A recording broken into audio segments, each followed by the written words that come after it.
Please stand for the Chair of Thanet District Council.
Good evening, councillors and officers of the council, members of the press and public.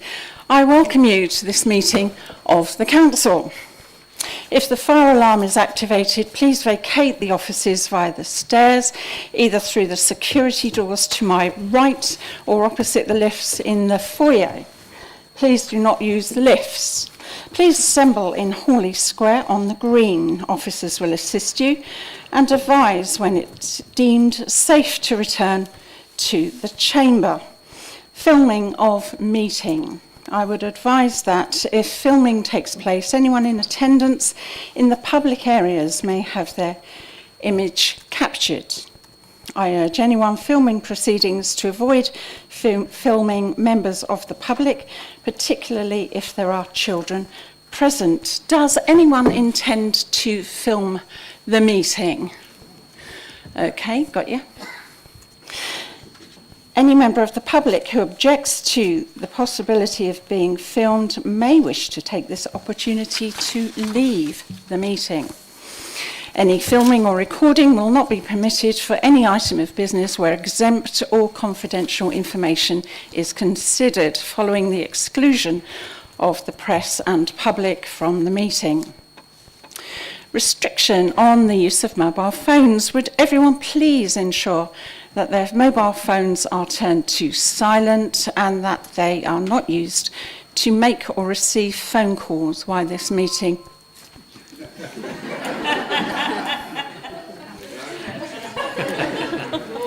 was that over there? Oh, the timing. Brilliant.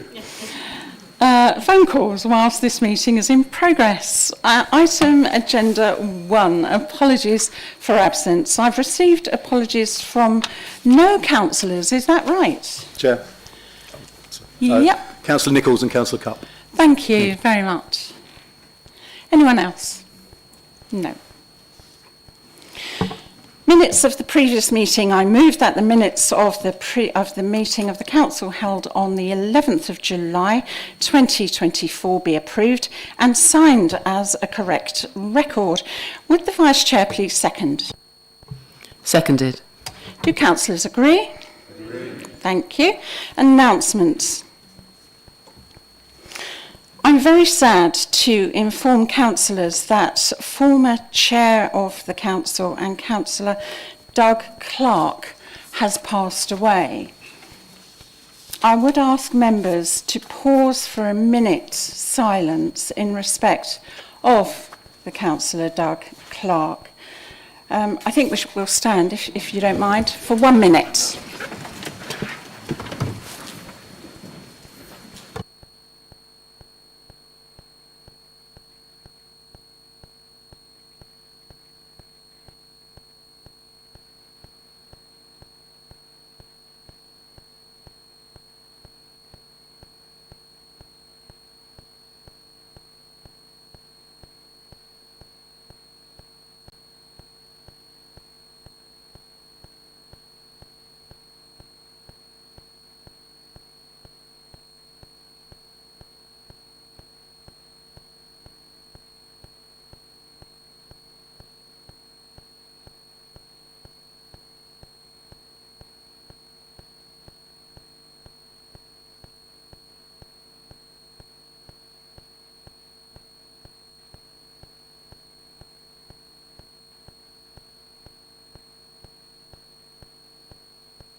Thank you.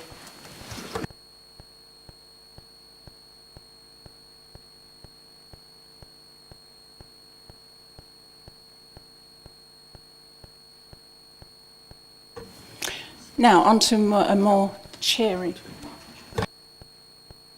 Apologies, Councillor Scobie. You want to say something? Thank you, Chair. Although I'd known Doug for over 20 years, when I came to write this, I actually found that I knew very little about him because he was a very, very private man. He was a printer by trade and had a company based in Whitstable. He served as a JP for more than 2 decades and had a key position on the youth court. He first became a Labour councillor in Whitstable, and at one time he was the only Labour member, which made him the opposition spokesman.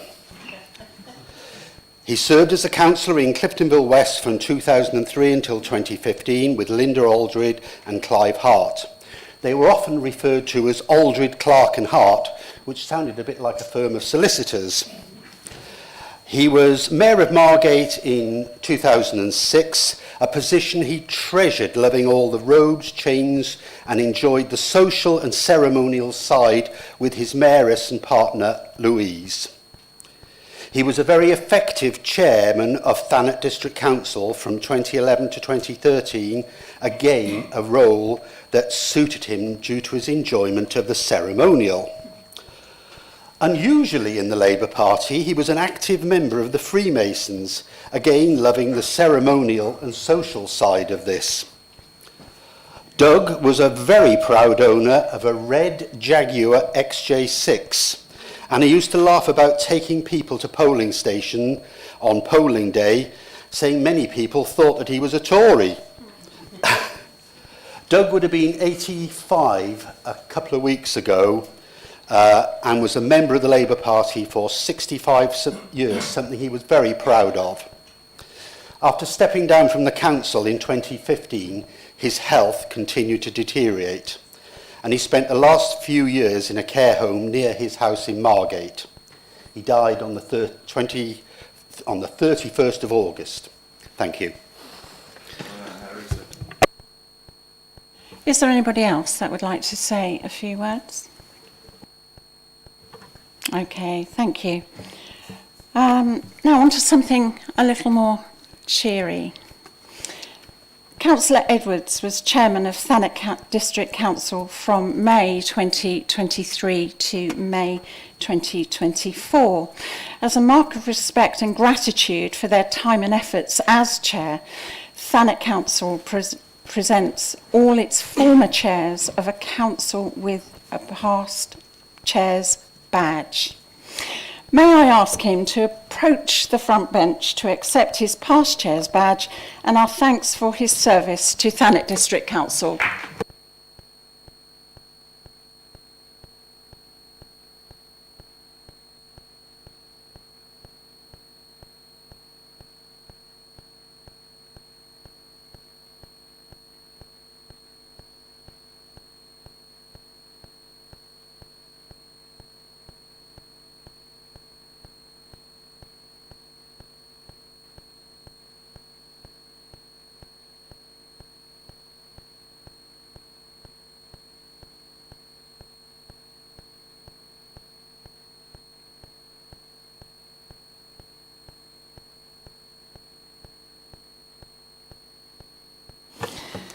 Item 4, declarations of interest. Are there any declarations of interest?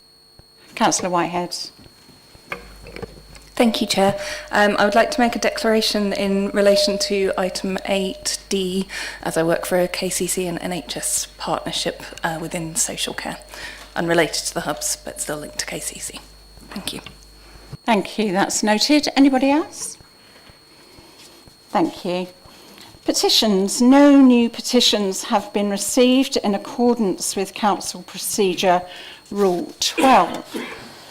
Item 6, questions from the press and public. Are you ready for this? There have been no questions from the press and public. No questions. In accordance with Council Procedure Rule number 13. Questions from councillors. However, there have been 8 questions received from councillors in accordance with Council Procedure Rule number 14. The time allowed for consideration of questions from councillors shall not exceed 30 minutes. Councillors will be as concise as possible. So here we go then. Question number 1, which is item 7A. A question from Councillor Crittenden regarding waste collection services. Councillor Crittenden, over to you. Thank you. In the last year, during waste collection services being carried out, have there been any fires caused or believed to have been caused by the disposal of domestic batteries in household waste? If so, how often has this happened? Have any of our vehicles or other property suffered damage from the fires? And what has been the cost in lost productivities to vehicles or equipment? And any other financial costs? And can we have any reassurance that there are adequate safety procedures in place to protect our staff in the event of such a fire? Thank you. Councillor Alban. Thank you, Chair, and thank you, Councillor Crittenden, for your questions within the one question that you were supposed to ask. But anyway, I thank you for that. I'll respond as follows. There have been no fires in relation to battery household waste during the last year. Crews have been made aware to look out for items that may contain batteries and have been made aware that in the event of a fire, they are not to try to tackle the fire, but evacuate the vehicle and call the fire brigade. Thank you. Councillor Crittenden, do you have a supplementary question? Yes, I do, but I need to adapt it slightly. Thanet is obviously bucking a trend because there has been an increase in fires in waste collection services over the last year or two, as far as I'm aware. However, in order to maintain that lovely record, can we consider how we can promote positive recycling habits of not only batteries but also disposable vapes and other small electricals, particularly those that may contain batteries, none of which should be disposed of in any of our current doorstep collection services? Thank you. Councillor Alban. Yes, I would be more than happy for us to look at that and to see if we can put some education out round to our residents, and also especially on our bins on the seafront, etc., asking people not to dump them there, but to take them to a waste tip. Thank you. Thank you. A question now from Councillor Wing regarding planning applications for tree work. Councillor Wing. Thank you, Chair. Thanet has the lowest tree canopy of any district in the UK, with just 4.4%, with some suggesting our coastal environment plays a significant role in this shockingly low statistic. However, the beauty of Mocketts, Dame Valley, Minster and Montefiore Woods, Ellington, Trivoli Park, for example, indicate significant improvements are possible and have begun with tree planting being undertaken. Mature trees create essential benefits, improving air quality, reducing the impact of flooding, ground stabilisation, wildlife habitat provision, reducing the impact of hot periods, improving health and well-being of individuals and communities, for example. Many residents in Thanet not only want to see more trees, but also want to see fewer trees removed. Why is it that planning applications for tree work and tree removal cannot be called in to the planning committee for greater scrutiny as other applications can be? I think it's the leader's question. Thank you. Thank you. Councillor Everett. Thank you, Councillor Wing, for your question. I think we're all supportive of more trees and protecting existing trees. However, to clarify, applications for works to trees protected by tree preservation orders are not planning applications, but are applications for consent from the local planning authority to carry out works under the Town and Country Planning Tree Preservation Regulations 2012. The applications are delegated to the Planning Department to determine and are not included on the weekly list which outlines those applications which can be called in. However, councillors can comment on applications and can discuss cases directly with the Planning Department, in particular the Planning Tree Assistant. Councillor Wing, do you have a supplementary question? Yes, I do, please. And I'm sort of doing it off the hoof. I had the pleasure of going round, and there's a reason for me saying this, of going round Ellington Park with our tree officer, because 6 trees are due for tree work or to be removed. And obviously it created outrage, and we didn't know this work was going on because we don't get those lists on the weekly list. When a tree officer walked me around, it was quite clear that all that work needed to be undertaken, but sadly some of our workforce had got a bit of abuse off of some people out in the community. So what I'd like to ask is, can we include those tree applications in the weekly list so that we can be aware of what's going on in our wards and help better inform residents as to why some of this tree work needs to happen? You know, for every tree taken down, 2 trees will be planted. So really, I'm asking this question: can we include that list so that we can get knowledge before trees are cut down and residents see it? Councillor Everett. That seems a reasonable request, Councillor Wing, although clearly, unless you interrogated what was in the list, you still wouldn't have the information. But I accept that if in the cases of trees which are of particular concern, it would enable you to go to the officer and ask the question. So I can't give you an answer tonight, but we'll certainly ask the planning department if that's something they can facilitate.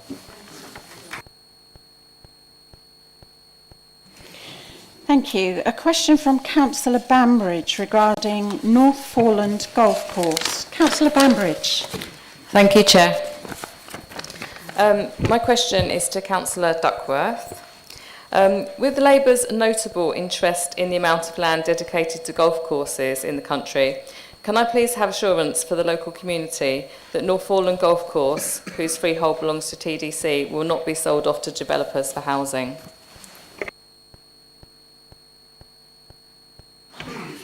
Councillor Duckworth. Thank you, Councillor. Thank you, Councillor Bambridge, for your question. I had absolutely no idea that Labour had a notable interest in golf courses. I did have a look at the weekly emails we get on policy, but I haven't been able to find out anything about it. So maybe it's been doing the rounds on social media. We can confirm that North Foreland Golf Course is not for sale. We're not working on any plans to sell it to developers for housing or any other purposes. Councillor Bambridge, do you have a supplementary question? No supplementary question, but I'd like to thank Councillor Ruth Duckworth for her reassurances for the local community. I'm sure they're pleased to hear that. Thank you. Item 7D, a question from Councillor Munns regarding the beach and coastal PSPO. Councillor Munns. Thank you, Chair. My question's for Councillor Alban. During the summer, a large rave was held on the beach at Forness Point, even larger and noisier than last year. No action was taken last year or this year to remove them from the beach. Botany and Joffs Bay had a steady stream of campers, caravans and motorhomes on the green areas and the beaches with no enforcement to remove or dissuade them. One encampment at the base of the stacks at Botany Bay was there for several days, creating a no-go area for visitors with rubbish and human faeces. Again, enforcement officers took no action. Year on year, these same problems are increasing, with the associated amount of rubbish and human excrement left behind of no facilities. Discarded barbecues, human faeces and litter are ubiquitous and undermine Thanet's tourism industry. Is there any point in having a beach and coastal PSPO if it's not being enforced?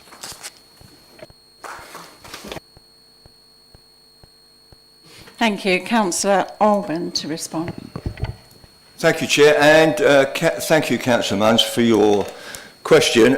First of all, I would just like to remind you that we met several weeks ago with you as a ward councillor and the residents of Palm Bay and residents who are near to Botany Bay, of which the leader had arranged.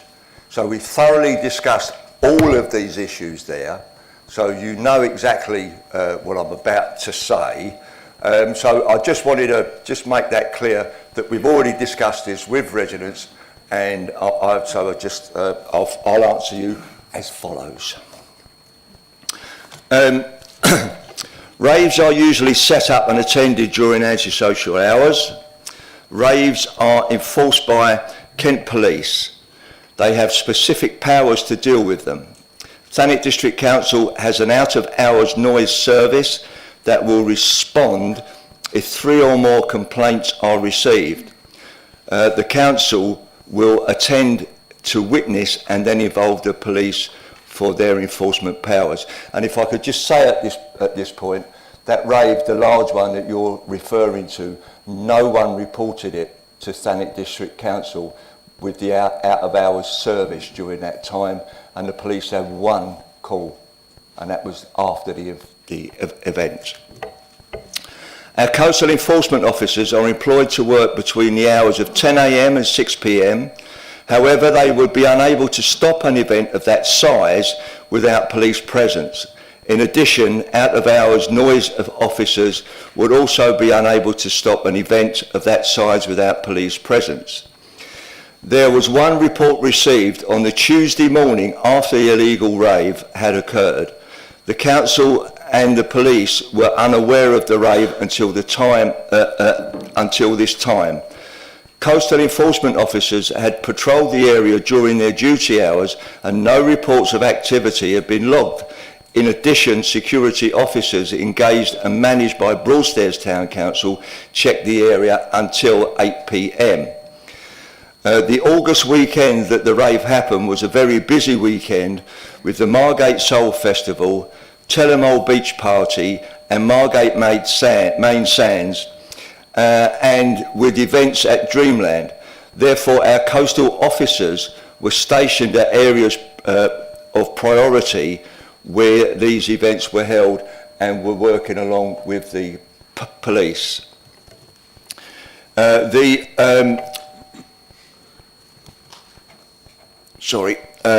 Reports of camping, gathering and barbecues are dealt with quickly by our officers. With regards to overnight camping, coastal officers follow the tent check-in process set by the RISE team for homeless persons. The process is not immediate and can take up to one week in relation to that. The aim of the Beach PSPO is to keep our district beaches safe and clean and protect the environment by preventing and managing antisocial behaviour through interventions, education and enforcement. Thank you. Councillor Munns, do you have a supplementary question? I do, yeah. And I acknowledge the fact that we'd had a meeting prior to this, but I also think that we should supplement the enforcement officers with private security to deal with such more difficult and tricky situations with the overnight camping and motorhomes and potential large and small raves. And I think is that something that we could consider for the next season. Councillor Alban. Thank you, Chair. I'm happy to look at that to see, but obviously there's an added cost to that, as you will know. But these private officers, in inverted commas that is, haven't got the power of arrest either. So their presence is about as much use as a chocolate fireguard as well, as what you're trying to point out. So my thoughts on that are that what we need to do is to work more closely with the police, that when something like that happens, that rave happens, that we can get there quickly, providing people tell us that they are there. And I think that's the most important point on this. So when they're there, we can get people there, but they need to be with the police. Otherwise, we're having a bit of a problem in trying to get rid of them, because as you know, our officers have no power of arrest. Thank you. Thank you. Item 7E, a question from Councillor Rogers regarding motorhomes. Councillor Rogers. Thank you, Chair. My question is for Councillor Alban. There is uncontrolled motorhome parking at Joss Bay and Walpole Bay Council car parks, Palm Bay and Western Undercliff Ramsgate promenades, and probably other places along our Thanet coastline. one motorhome parked in Walpole Bay car park even advertised on booking.com as an Airbnb. There are no adequate toilet facilities in most of these locations, and beaches and greens are used as toilets. Could TDC initiate a charge for motorhomes and allocate designated parking bays in areas of car parks and esplanades that wouldn't interfere with other users? It would bring in revenue for the council and discourage camping and overnight sleeping. Thank you. Thank you. I have to tell you that Councillor Bright has the portfolio for parking. Did you mean Councillor Organ? It's coastal parking. Coastal is my portfolio. So it's Councillor Bright. Well, I think it's more Bright, if you like. suited to Councillor Bright, if you're agreeable. I mean, I don't have to. You were looking forward to that, weren't you? Well, I would say thank you for your question, because that's fine. No, we have seen an increase in camper van usage across the district this summer, as people, obviously, rightly, in my opinion, want to come down to visit our beautiful beaches. You've given a few specific examples in your question. I'll ignore the probably elsewhere and give you some specific answers. So, firstly, Walpole Bay isn't actually a council car park. So you talk about the parking at Walpole Bay, that's actually a promenade. Now, in law, it's technically distinct from a highway. It's not a council car park. It's technically distinct from a highway. So we can't actually apply a TRO to put double yellow lines there and stop parking. It's not as simple as just putting a barrier there either, because the business, the jet ski business down there needs sort of constant access. So officers are actually in communication with the jet ski company to find a resolution on that one. It was rather cheeky, wasn't it, to advertise on Airbnb. Coastal enforcement team did take action against that, and it was moved on. In Ramsgate, there are also specific reasons for the non-enforcement at Ramsgate, in that someone took the time and put in a considerable amount of effort to remove any signage down there prohibiting parking. So all of that's got to be replaced, and obviously action will take place. We've got people visiting regularly there. Joss Bay car park is a bit of a contradiction in that it allows people to park their campers overnight, but it doesn't actually allow them to sleep there. So it's a bit confusing. I know, right? Someone should have looked at it in the last 30 years. So, look, I think what we're going to do is, I mean, it's important, firstly, that we don't conflate the issues, right? So the human excrement, etc., I don't think is necessarily left by people in campers. I think that's more to the point that Councillor Munns mentioned earlier. That's the people camping on the beaches. And actually, in the meeting that Councillor Alban referenced a couple of weeks ago with residents and Councillor Munns, one of the residents actually said they see ASB in Joss Bay car park and around that area go down when there are people staying overnight. I think I actually agree with your final point in that the provision of facilities that might allow visitors to stay overnight could have a positive impact on the Isle. The idea was explored by the Overview and Scrutiny Working Party that investigated the impact of tourism that was chaired by Councillor Britcher, and it's certainly something that we'll be considering as part of the parking review. Councillor Rogers, do you have a supplementary question? I do, thank you, Chair. Will the, I don't quite know who wants to answer this one, you can take it in turns. Will the Council commit to a complete beach and associated parking review to alleviate the problems that we have encountered this year? Thank you. Let's talk about it. Carry on. Councillor Bright. I'll let Councillor Alban add to the beach element, but certainly parking. I mean, I think it's well documented that we've undergone a parking strategy.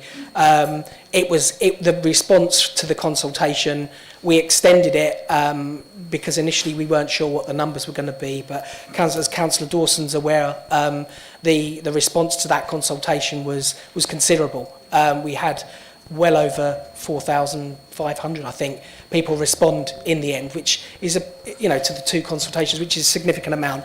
That's given us a really good evidence base upon which to build a parking strategy.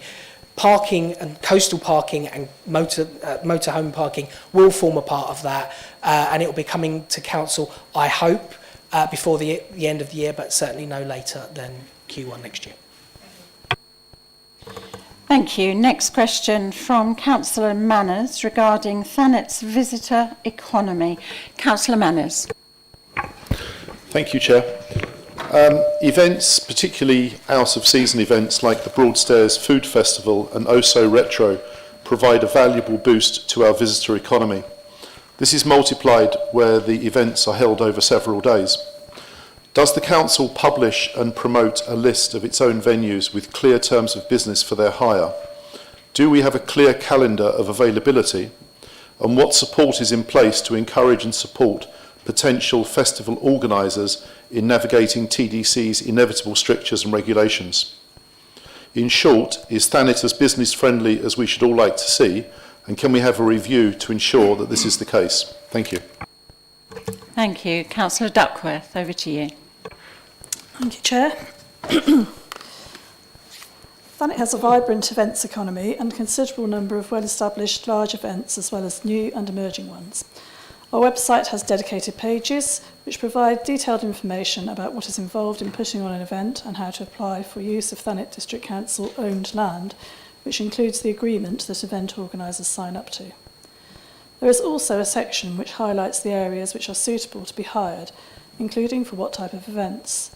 We also provide specific information on request and assist with finding suitable spaces if the original chosen isn't suitable or has been outgrown. We don't currently provide a list of availability, but this is something that could be looked into. All events are also subject to the advice of the Safety and Advisory Group, which is a multi-agency partnership providing specific advice on individual event plans. Councillor Manners, do you have a supplementary question? Yes, I do. Thank you, Chair. And thank you, Councillor Duckworth. This shouldn't be a partisan issue. After all, it is about putting money in the till at the Council and supporting our visitor economy. I'm pleased that we may at last be thinking of preparing a list of venues that are available for hire. It's a bit like going into a restaurant that hasn't got a menu and wondering why the customers are confused. And I do fear there's an element of the portfolio holder marking her own homework. The feedback from stakeholders at the Grant Review Committee was unfortunately overwhelmingly negative on their experiences of dealing with the Council to host events on Council land. Feedback I and other councillors received from others in the private sector is also a long way from Councillor Duckworth's self-assessment here. I would repeat the request that TDC host a properly minuted stakeholder meeting together with ward councillors and relevant senior officers to look at this issue so we can work towards ensuring that our customers and not just as the Council believe we're doing a great job. Thank you. Councillor Duckworth. I will try and attempt to make some sort of response to a non-question.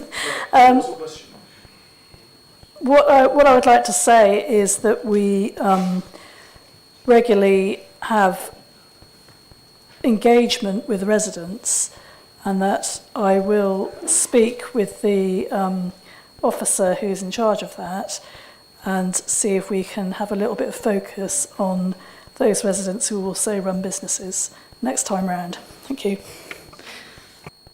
Thank you. Next is a question from Councillor J. Bright regarding youth services. Councillor J. Bright. Thank you, Chair. Youth services in Thanet are under attack by Kent County Council. Earlier this year, KCC withdrew funding from the Pavilion Youth Cafe in Broadstairs and Pie Factory in Ramsgate. Now KCC is planning to close the Millmead Children's Centre, which is home to a much-needed youth group, and also plans to sell Pie Factory's building. At a time when young people are increasingly facing mental health issues brought on by the cost of living crisis, social media and the lasting effects of the pandemic, youth services are more needed than ever. How is TDC working with partners to ensure young people thrive in Thanet and do not suffer as a result of the lack of opportunity and support outside of school? Thank you. Sorry, that's to Councillor Keane. Thank you. Yes, thank you. Councillor Keane, over to you. Thank you, Chair, and thank you for your question, Councillor Bright. Unfortunately, Thanet District Council isn't able to fund the gap left by the withdrawal of KCC funding for direct youth services. However, we do procure a number of local providers for specific interventions.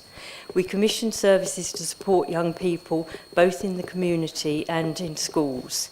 We have worked with sports providers to put on interventions such as Thanet Games, where all the activities were provided free of charge. This gave young people the opportunity to try many different activities such as football, gymnastics, athletics and many more to try them for themselves and access local clubs. Some of the Thanet Games volunteers have continued to activate a training course to become sports coaches. Educational input is also given within primary, secondary schools and pupil referral units around mental well-being, social inclusion, as well as keeping safe in the district, including in the digital world, and criminal behaviour, e.g. knife crime. All of this allows us to hear the voice of the child, and along with the Youth Council, TDC works with agencies to provide business-as-usual projects and bespoke projects and interventions to support young people achieve the best outcomes. So we do what we can, but we can't make up for the lack of KCC funding. Thank you. Councillor J. Bright, do you have a supplementary question? Yes, I do. Thank you. Since KCC don't appreciate the value of youth services and continue to withdraw support for them, would it be possible for TDC to work with parish and town councils to map all the youth provision in Thanet, including paid sports and creative arts clubs and uniform groups, and make this publicly available and easily accessible for our residents? Also, please could we work together with town and parish councils and partners to maybe consider voucher schemes and sponsorships for young people who can't afford paid clubs in order to help them to access these leisure opportunities that are often only available for families with disposable incomes. Thank you. Councillor Keane. Thank you for that question. We certainly want to work with parish and town councils, but it is more difficult to map all the provision. The problem with mapping anything is that as fast as you create a map, things change or there's one-off events, so it's never complete and it goes out of date very quickly. However, I think you've raised some important points about the need to look at how we get the information out there and share it. Obviously, we've already got avenues for that, such as using the Wave and also our social media as a council, but I'm sure we can do more, and I'm sure we need to build on our relationships with parish and district councils, town councils, to do that. I do think there's also, obviously, we've got lots of people that are struggling in the cost of living crisis, so the cost of things can be a significant barrier. Again, where we're providing things directly through the council, where possible, we provide them for free, like we did with Thanet Games, but we need to do more to make sure that activities are as accessible as possible, and I think we need to think about how we can do that, but obviously we can't promise funding that we don't have to allocate. Thank you. Thank you. The next question is from Councillor Davis regarding the 2026 Tall Ships Maritime Festival. Councillor Davis. Thank you, Chair. Having previously expressed in principle support in this chamber for the 2026 Tall Ships Maritime Festival at the Royal Harbour of Ramsgate, what is the Leader and Cabinet's current position regarding formal and ongoing support from the Council for this most relevant and important event? Question to the Leader, by the way. Thank you. Councillor Everett.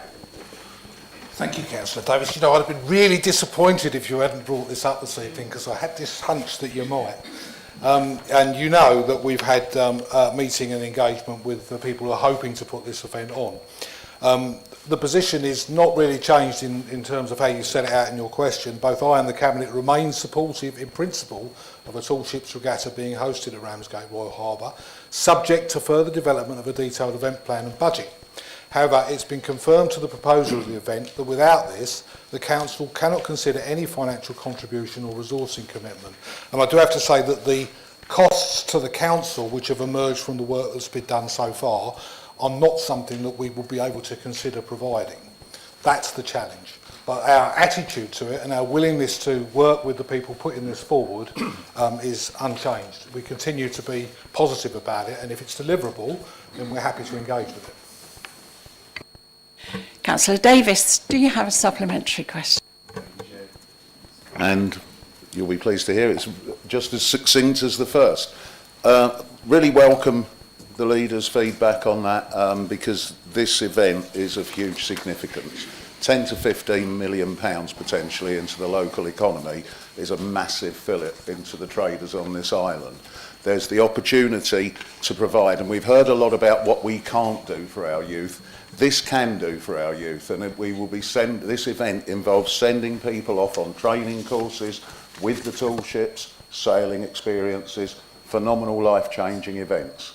So there's a massive financial impact, potentially to the benefit of the authority as well as the community. Councillor Davis, is there a question coming? Yeah, my question is, given this universal support, will the leader perhaps meet with supportive councillors who want to work with the providers of this event so that we can assist and help reach out, because obviously funding is one of the issues. There is substantial potential external funding, but in order to go out and do that, we need to work collaboratively. Will the leader meet with us on that basis?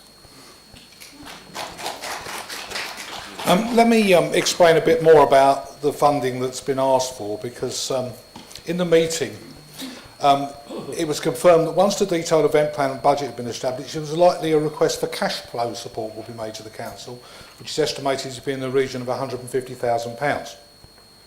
In addition, the proposals indicated the Council would need to fund dredging of the harbour to the required depth for tall ships, and this is estimated to be in the region of £200,000. And finally, they've also indicated the need for safe public access to the vessels, and the proposal indicates that permanent legacy pontoons could be installed in the eastern gully against the east pier by the Council, and the estimated cost to this will be £150,000. That's not a limit to the expense that the Council might incur. So we do need a really thorough proposal and worked up understanding of how we could take matters forward. I'm prepared to carry on talking, Councillor Davis, but I have to say, unless we get some understanding of the viability of this event, it's very difficult to see how we can agree to take it forward. No. No, thank you, Councillor Davis. Thank you, Leader. That is just what I want to say. Oh, you can thank him. Yeah. Thank you. Thank you. 4 notices of motion has been received in accordance with Council Procedure Rule number 3. The time allowed for consideration of motion shall not exceed 30 minutes. Would councillors please be as concise as possible? Item 8A, local plan motion. I'm calling Councillor Pugh.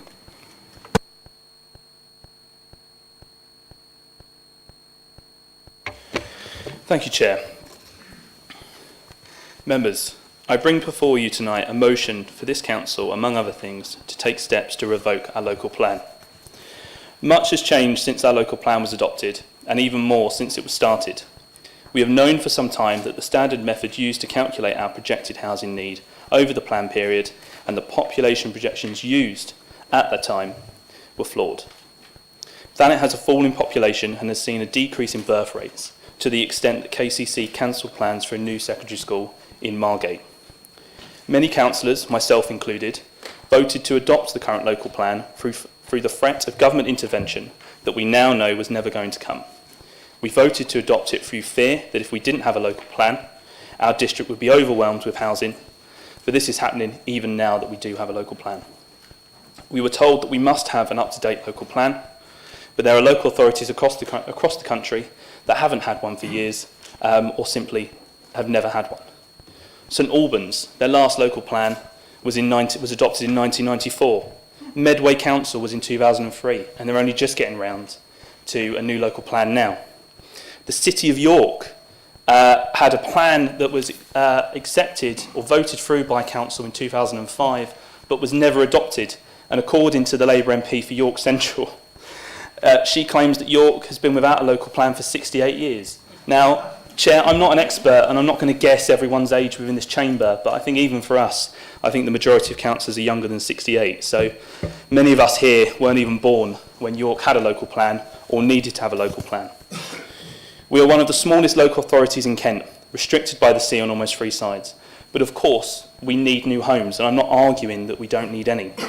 I work in the built environment. I understand that some development is needed, but we do not need as much housing as is included within our current local plan. The fact is, we can revoke our local plan, whether that be by requesting that the Secretary of State revokes it. I know that even the Labour group didn't believe there was a mechanism for revoking the local plan when I originally submitted this motion. I even hear that this motion was discussed at Labour Party conference, so I am honoured that my name may have been used in vain as far away as Liverpool. We need a local plan with design guides that promote local characteristics, whether that be the use of flint decoratively within our buildings or mock Dutch gables, rather than the identikit homes we see being built at places such as up at Westwood Cross. We need new homes that have solar panels and air source heat pumps, and we shouldn't be building any new homes in Thanet that have new gas boilers. But also, we need our farmland more than ever. Global events in Ukraine and the Middle East have shown how vulnerable we are to disruptions in our supply chain. We need to be protecting our agricultural land, and I am delighted that the Labour candidates in East Thanet and Herne Bay and Sandwich in the general election agreed with this, with one pledging a planning system protecting agriculture. Clearly under this new Labour government, the situation here will only get worse unless we send a message. I know that I may potentially have made a few jokey digs during this motion, but I can honestly say that this isn't about party politics or playing the blame game. The truth is that successive administrations of this council and national government of all political colours have failed to prevent what is happening to our district. It is easy in hindsight to look back and think that we should have done more, but we made the decision at the time to adopt the local plan, and we did that as a council based on the information that we had in front of us at the time. I don't dispute that. But what I do dispute is that things have changed. We now have more information. We know that the system was flawed at the time, and we need to now take steps to correct that. I'm calling for us to put aside our differences and support to debate this motion so that we can move a step forwards in revoking and redoing our local plan. Our residents deserve better, and future residents deserve to live in a district with homes that will not harm our planet or environment and deserve to enjoy the same open spaces that we have for decades. Therefore, I put this motion before this council tonight. I wanted to check, Chair, do you want me to read out the 4 things from the motion, or?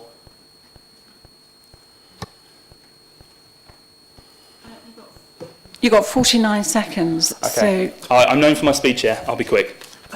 Therefore, I bring forward this motion that this council, 1, revokes the current local plan which covers the period of 2012 to 2032. 2, launches a consultation onto a new local plan which includes updated guidance from the NPPF, including revised population projections using the most recent census data, design codes that reflect local characteristics, sustainable building methods and renewable energy systems. 3, remove current housing allocations on Grade 1 agricultural land and, if necessary, reallocate to land of poorer quality or brownfield sites.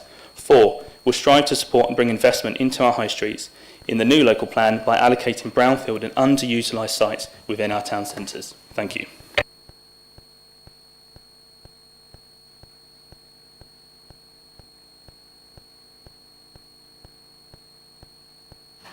And with 10 seconds left, that was speedily read. Well done, you. Well done. Thank you. Is there a seconder? Thank you. The Chair shall rule out of order any motion of notice that relates to the adoption of or amendment to a policy falling within the Council's adopted policy framework, if that policy or amendment has not been first proposed by the Cabinet and considered by the Executive. Policy Policy and Community Safety Scrutiny Panel. The controlling political group is entitled to reply. I call upon Councillor Everett. Thank you, Chair, and thank you, Councillor Pugh, for your motion. I noticed you said you wanted to send a message. Well, I'm sure you did, and let's face it, that's what this motion is, it's a message. It's an attempt, basically, to tell people in parts of our district that they can have something they want, even though the members opposite know very well they can't. The motion deals with an issue that is of considerable public interest and genuine concern. So let me start by saying that the Labour group is more than happy for it to be considered further by this council. But it is this public interest which makes the motion all the more reprehensible. It proposes something which the council cannot do: revoke the current local plan, which covers the period 2012 to 2032, something the council cannot do, and pretends that doing it would have outcomes that it wouldn't have: its performance. And why is it coming forward now, when the Conservatives were in power here and in Westminster from 2021 to 2023? Why didn't they bring it forward then? What's changed? What's changed? The answer, obviously, is now they can blame someone else when it doesn't happen.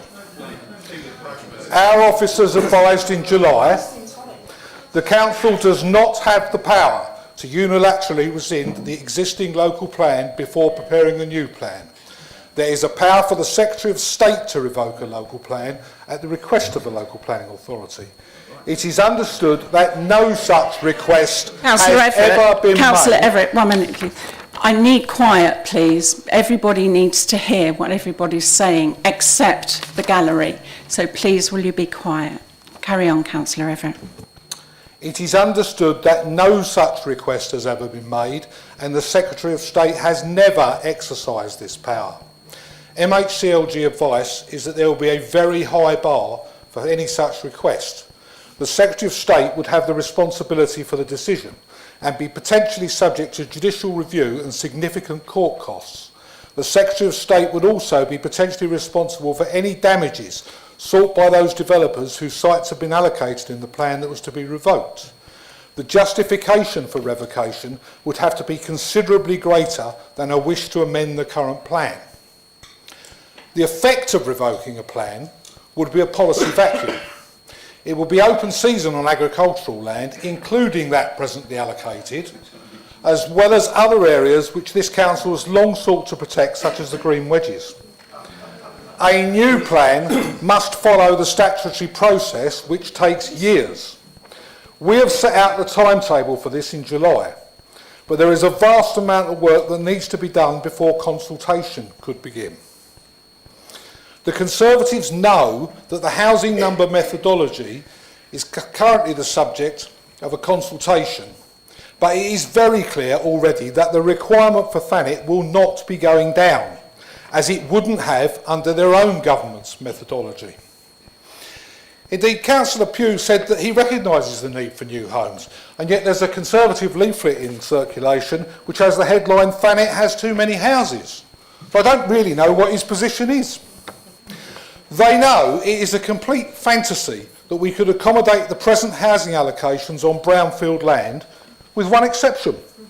And here we come to the nub, because who was it who voted not in 2020 but in 2018 to move 2,500 housing units onto open land in the first place to protect Manston Airport, including 600 at Birchington, 1,000 at Westgate and 500 at Westwood?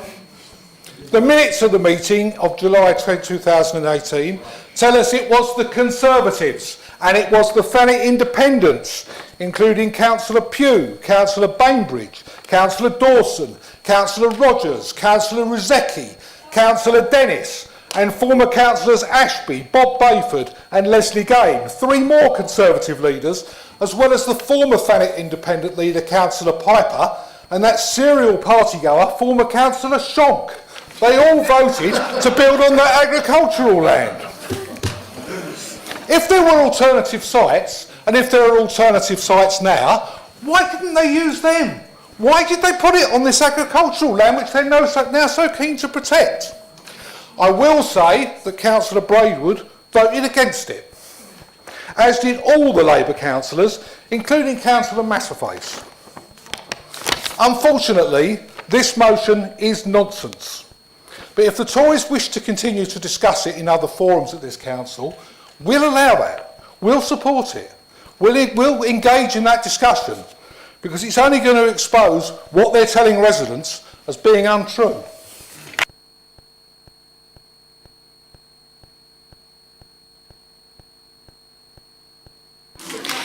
Thank you, thank you. It is, sadly, at this point, I would remind members of the Chamber, please, if you can be respectful. It just delays matters, because I'll ask them to repeat it if I can't hear, so it just delays matters. Please, if you can, just hold your emotions, if you can. Okay, as a result of paragraph 3.8, paragraph 5 of the Council's procedure rules, if the Council decides it wishes to debate this motion will be referred to the overview and scrutiny panel, and then Cabinet will, with the relevant report from officers. Cabinet will then need to determine whether or not it proposes the motion to be considered by full Council. If it decides it should, the motion will be considered by the meeting of full Council together with the report from officers. In the event that Cabinet decides not to propose the motion will fall. Oh, yeah. Would you like to stand up? Yes, Chair. With regard to the comment about moving...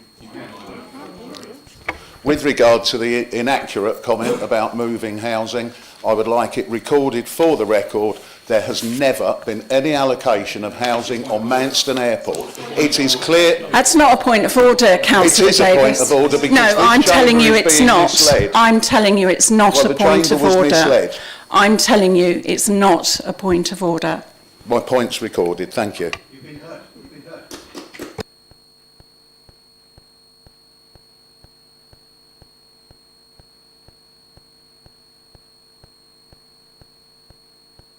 Can I have a proposer for the motion, please? Oh, sorry. And a seconder. Thank you. This is to debate the motion, you're aware. Do councillors agree to debate the motion? Okay.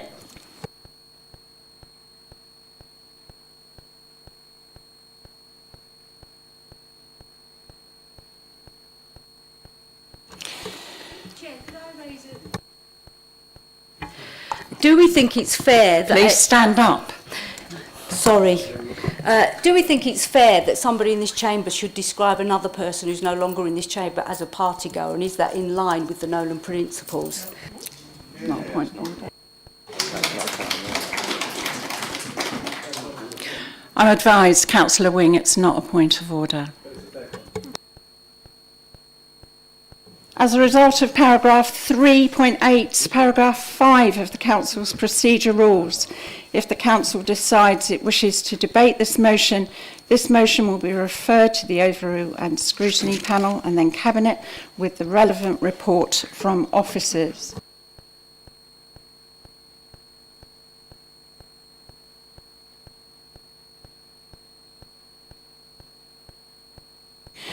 Thank you. Item 8B, rooftop solar motion. I call upon Councillor Pressland.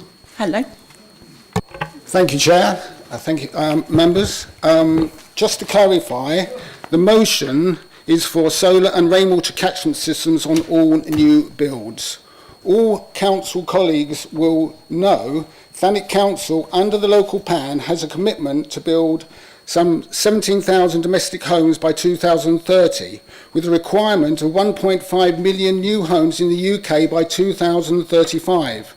The University College London Energy Institute found that there is potential for up to 117 gigawatts of low-carbon electricity to be generated from rooftops and other developed spaces across England.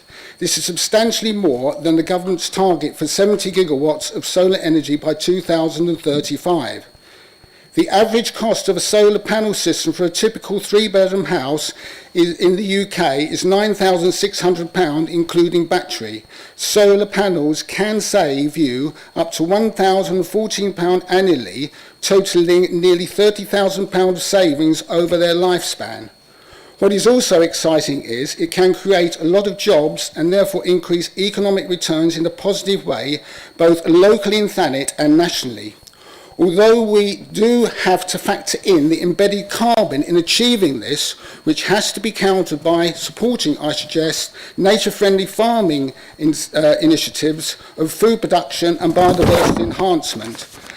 These proposals would significantly reduce the need for solar parks on the countryside. Local energy production for local energy consumption should be the default approach. In addition, rainwater catchment systems on all new builds could accrue 50% of an average household's water requirement for toilet flushing, gardens, etc. Members may be aware that the Shawnwood Country Park Visitor Centre has had such a system since the 1990s. The Association of Environment Conscious Builder members have been using these systems for decades. The cost for an average rainwater catchment system is around £6,000 for the average volume submerged tank, including pumps, filters and installation, with an average 50% reduction in water bills for domestic properties. A mandatory rainwater catchment systems policy could achieve substantial decreases in volume rainwater runoff and reduce household bills, create job opportunities, including manufacturing and supplying these products from ideally in the UK.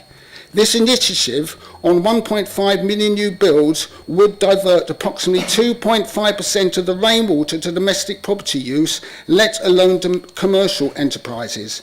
Please also, can the council write letters to the local government authority, other district councils in Kent and the Kent County Council and urge them to lobby government to enact such a mandatory policy, ideally with immediate effect on all new builds, domestic and commercial.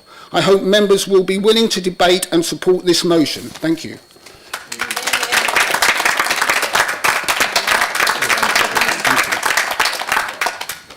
Thank you, Councillor Pressland. Is there a seconder? Thank you. The controlling political group is entitled to reply. I call upon Councillor Everett. Thank you, Chair, and thank you, Councillor Pressland, for your motion, the principles of which we're happy to support. We are proud as a group that my colleague Councillor Yates moved the climate emergency motion in this chamber in 2019. We have set up the Climate Change Cabinet Advisory Group, which he now chairs, and we're taking forward policy initiatives which reflect our commitments, particularly in respect of housing. A report is also due to go to Cabinet this month, setting out some exciting proposals to reduce emissions from our vehicle fleet. The Labour administration is committed to turning policy into action. In respect of what the Council can already do through the planning system, Policy QD01 requires that all new buildings and conversions of existing buildings must be designed to reduce emissions of greenhouse gases and have resilience to function in a changing climate. All developments are required to achieve a high standard of energy efficiency to the equivalent of level 4 of the Code for Sustainable Homes, and where viability is an issue, it's incumbent on an applicant to demonstrate to the satisfaction of the Council why this standard cannot be achieved. And also to make the best use of solar energy, passive heating and cooling, natural light, natural ventilation and landscaping. Meanwhile, paragraph 13.7 of the local plan says, to help reduce fuel poverty and improve the energy rating, all new homes should seek to maximise energy efficiency through improved insulation, e.g. roof wall floor insulation and energy efficient windows. Other initiatives can include on-site options such as LED street lights, photovoltaic solar panels, electric vehicle charging and other near-site options. That's all in the local plan, by the way, which some people want to revoke. The motion acknowledges that our planning powers are currently limited in terms of insistence on particular measures. But I think before making specific requests of government and lobbying for change, we need to consider these issues in the round and on the basis of advice that our officers can share with us. Full council is probably not the best place to have that conversation, and I'm also conscious that we have other important issues to discuss tonight and limited time. For that reason, I'm committing that we will bring a report in response to this motion, including rainwater capture and wider decarbonisation and energy efficiency measures, and identifying potential ways forward to a meeting of the Local Plan Cabinet Advisory Group, and we will also commit to publishing that report. In short, we welcome this motion, but I do think that what I've suggested is the best way forward, so I will not be supporting a debate on it this evening. Would councillors please note that in accordance with Council Procedure Rule 3.7, if it is not agreed to debate the motion, it will fall, as only council can agree this motion. Can I have a proposer, please? Mike Donald? And... Sorry. Can I have a proposer and seconder to debate the motion? Yeah. There. Do councillors agree to debate the motion? Okay, we need a show of hands. Please raise your hand if you agree to debate the motion. You agree to debate the motion.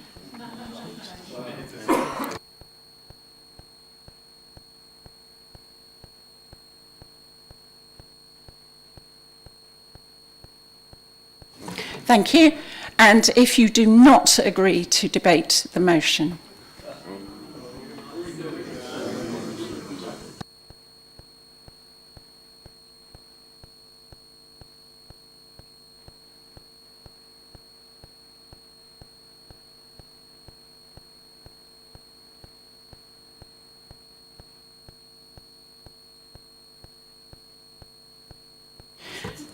That motion is lost. As council does not wish to debate the motion falls.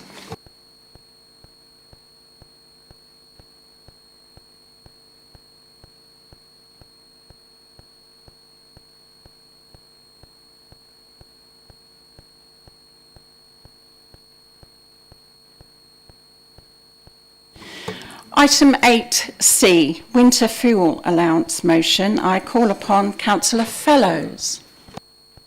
Thank you, Chair. This motion is regarding the changes... Councillor Fellows. I should have said, it says a proposed motion, but it was amended as Council Procedure Rule 3.6. Go ahead.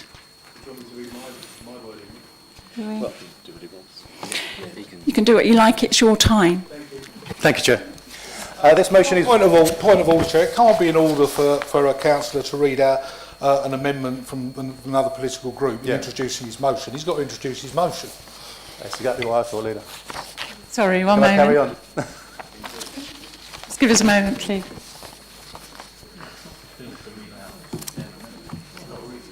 I know, it's all right. Otherwise, they should get filmed to say...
I'm going to refer you just a minute.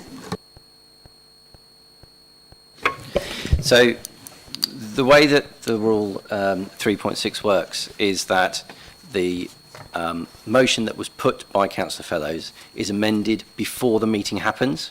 It is not an amendment in the sense of it, an amendment as we at the actual meeting itself. The motion that has been put by Councillor Fellows has been changed by the changes that have been made to Council Rule 3.6. The leader will probably say the same as me, but I'd like to ask, When has that ever been the case? When we've had amendments like the Gaza motion, myself and Councillor Everett put forward amendments to Councillor Wing's motion, and we had to do that on the night. To expect Councillor Fellows to read out the Labour amendment is nonsense, really, because it gives Labour far too much power to us read out whatever the hell they want. Sorry, Councillor, I understand what you're saying, but it seems to be that within a day, a lot of stuff keeps being pulled out of the Constitution that no one effing knew was in there. So, really, we seem to have a bit of a problem. Well, can I say, Chair, we do have a problem with the Constitution. As was proven of the Gaza motion before, the provisions of the Constitution are unworkable. Because they allow contradictory amendments to be brought forward. I mean, you had 2 amendments brought forward to Council for the Gaza motion. Which one of them actually was actually put on the table and the person moving the motion asked to read out? Neither of them. They were introduced during the meeting. Now, I think that the Democratic Services have made a mistake in distributing the amendment, the printed copy of the amendment, before Councillor Fez has had an opportunity to introduce his motion, but it's not a secret. We're not worried about that. Clearly, I can't, simply by submitting an amendment with Councillor Bright, according to the rules, overturn his motion, which he's already put on the agenda. He must have the right to introduce his motion. The amendment is moved as part of the debate. That's how we've always done it, and I'm astonished that anybody would suggest otherwise.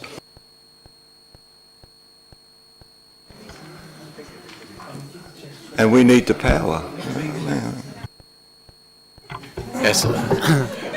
Chair, can I just say, I think we were discussing this before the meeting. I think probably the officers would recognise that there's a flaw in the Constitution here, and we were considering suggesting that there is some sort of review of this part of the Constitution. In the meantime, however, I think that what Democratic Services have done is technically correct, but the logic and the common sense way through this is for Councillor Fellows to introduce his motion and for you as the leader to introduce your amendment, and then we go forward. But the fact is that the motion has been amended because the amendment was put in and the amendments happened. So we need to understand that we are debating the amended motion, which we'll do after Councillor. Point of order, Chair, Everett just on that point. We can't actually introduce the amendment until we agree to actually debate the motion. So there is another step there, that there is the introduction, the right of reply, then there is a vote on whether we want to debate it, and only then can it be amended. That is per the Constitution.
We're there, thank you. Thank you very much for your patience. Councillor Fellows, would you like to propose your motion?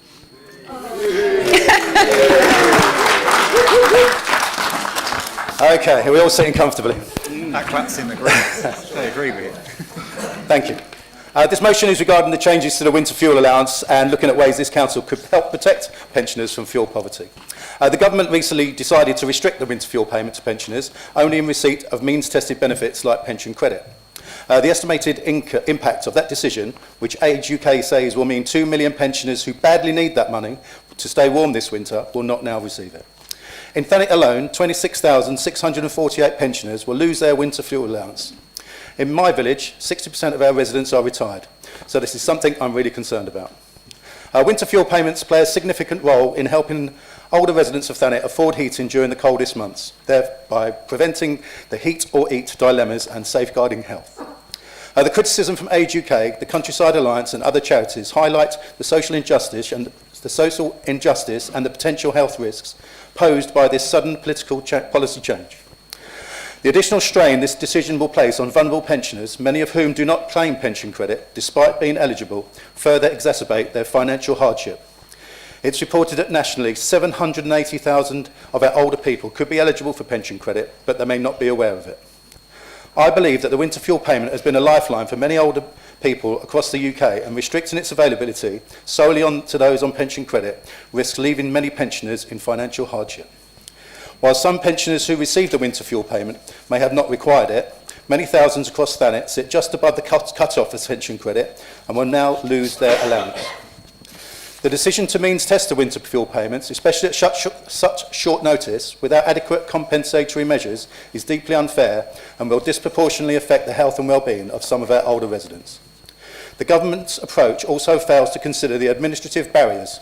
I hear the application for pension credit has over 200 questions, and there may be a stigma that prevents eligible pensioners from claiming pension credit, leaving many without the support they desperately need.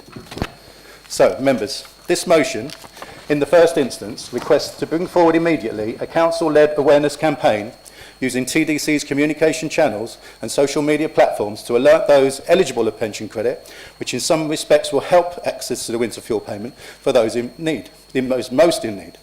Secondly, request that the council leader writes to the Chancellor of the Exchequer, urging a review to the decision to means test the winter fuel payment and asking the government to ensure that vulnerable pensioners, particularly those who do not claim pension credit, are protected from fuel poverty.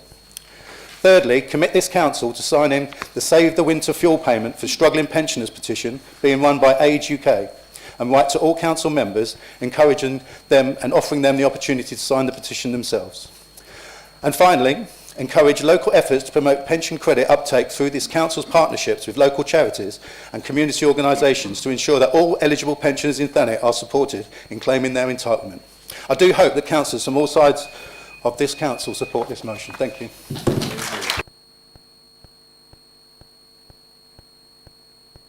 Thank you, Councillor Fellows, and thank you for your patience. Is there a seconder? Okay, thank you. The controlling political group is entitled to reply. I call upon Councillor Everett. Thank you, Councillor Fellows, for bringing your motion. This is a matter of genuine public concern, and we in the Labour group share that concern. Our elderly residents should be able to put their heating on throughout the winter, regardless of their financial circumstances, and the council will do what it can to ensure that is possible. We have already been working, and we will continue to work, to raise awareness of pension credit, so that as many people as possible can receive it, and also the winter fuel payment. We will continue to work with residents to help them make their homes more energy efficient, so that they have lower bills, as well as reduced CO2 emissions in the first place. And we will lobby government for more protection for those pensioners who need support but currently stand to miss out, including those for whom fear of a big bill is more of an obstacle to putting the heating on than the bill itself. What I cannot say is that means testing the winter fuel payment is wrong, because we all know that there are some pensioners who do not need it and have never needed it. My own mother is 90 years old. She isn't well off by any standards, but she tells me that she has more disposable income than at any point in her life. And obviously I'm pleased about that. But she is quite clear that she doesn't need the winter fuel payment. We have a record number of parents relying on food banks to feed their young families. There are 4.3 million children living in poverty in the UK. Thanet has the third highest proportion of children living in absolute low-income families in the South East. There is an urgent need to rebalance priorities in our society. But that isn't the reason this decision has been taken so early in the life of the new government. It's because the previous government made no effort to balance the books in this financial year. It left behind a financial black hole. So we will vote to debate this motion. We will ask the Chancellor to look again at the position of vulnerable pensioners who stand to miss out. We will bring forward a Cabinet report in November to detail the position in Thanet once we've digested the autumn budget, and we will make sure that the Council plays its part in helping to support our elderly residents in need. We will engage with all the facts, and we invite councillors of other parties to do so too.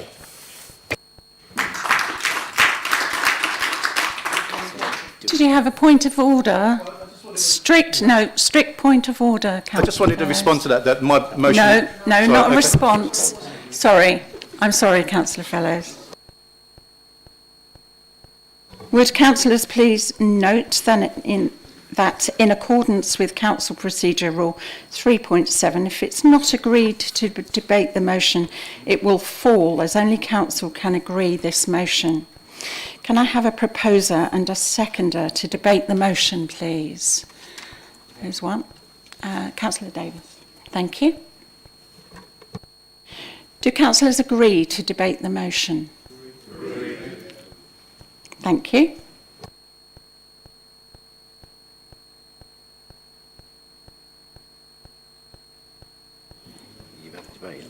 Okay, let's go. The debate takes place. Councillor Whitehead, you're the only hand.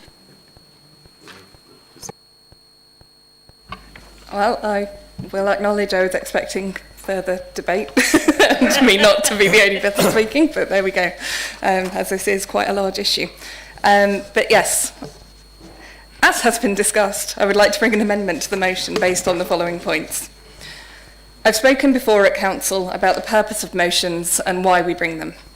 Every councillor in this chamber is aware of why they are used. We bring motions if we have approached Cabinet with requests and have not been heard, as I did several times. We use them to raise awareness of little-known issues, and as part of the more cynical part of politics, they are used to make political and partisan points regarding well-known issues. The first reason does not apply here. Cabinet has had no formal approach from Shadow Cabinet to ask what actions we are taking regarding the winter fuel payment or pension credit support. If they had done, then they would know that most requests within this motion have already happened or are already underway. As such, we bring an amendment to this motion to reflect the actions that have already been undertaken or are in progress and acknowledges the context of the situation that produced this decision. This amendment assumes that the preamble does not form part of the motion to be adopted and that the motion to be considered begins under the subheading Motion in the report. Otherwise, we also seek to delete the preamble. We seek to amend the motion as follows, in recognition of the fact that this is not a decision that has come about without considerable history and that our focus as a council should be on what we are already doing and will do to support residents. As follows. Council notes that the outgoing Conservative government left behind billions of pounds of unfunded in-year spending commitments, which require the new Labour government to take action to balance the 24-25 budget. Notes that government policy over the period since 2010 has discriminated against people below pension age, in particular forcing millions to use food banks to feed themselves and their families and driving hundreds of thousands of children into poverty. Notes that continuing the winter fuel payment to the wealthiest pensioners would be inconsistent with social justice when children are going hungry. Welcomes the fact that the Council is using and will continue to use its communication channels and social media platforms to alert those eligible for pension credit, which in some respects will help access to the winter fuel payment for those most in need. Requests that the Council leader writes to the Chancellor of the Exchequer, urging a review of the decision to means test the winter fuel payment and asking the Government to ensure that vulnerable pensioners, particularly those who do not claim pension credit, are protected from fuel poverty. acknowledges the Save the Winter Fuel Payment for Struggling Pensioners petition being run by Age UK, and agrees to write to all council members offering them the opportunity to sign the petition. Will encourage local efforts to promote pension credit uptake through this council's partnerships with local charities and community organisations to ensure that all eligible pensioners in Thanet are supported in claiming their entitlement. I move the amendment. Thank you. I need a seconder for the amendment, please. And I reserve the right, please. Thank you, Councillor Bright. Okay, we're going to... What was it you wanted? I was just going to say, we're now going to open the debate. Okay, Councillor Fellows, let's go. Thank you, Chair. Point of order, Chair. As much as we want to hear from Councillor Fellows, under the Constitution, right of reply 1610B, the mover of the original motion is not allowed to speak on the amendment, but you do get the right to sum up. So you do have an opportunity to speak, but at the end, if you speak now, you get a chance to speak twice, which I don't think is fair. So can I speak or can I... Thank you, Councillor Fellows. You can speak, but not yet. Not yet. Okay. Councillor Bright. So just to be clear, Chair, we are debating now the amendment. Yes, we whether are. the amendment stands. So, and because I think it's important, and as Councillor Whitehead's already mentioned, these are a matter of record. Any motions that are brought to council are a matter of record, because it provides people in the future to let us look at what we are concerned about as a council. And at the moment, we are rightly concerned about those members of the community who might miss out on the winter fuel allowance. But look, for reasons best known to themselves, the motion originally tabled by our colleagues failed to provide any such context for the new government applying means testing to winter fuel allowance in order to make the improvements to public services that this country, particularly our old people, desperately need.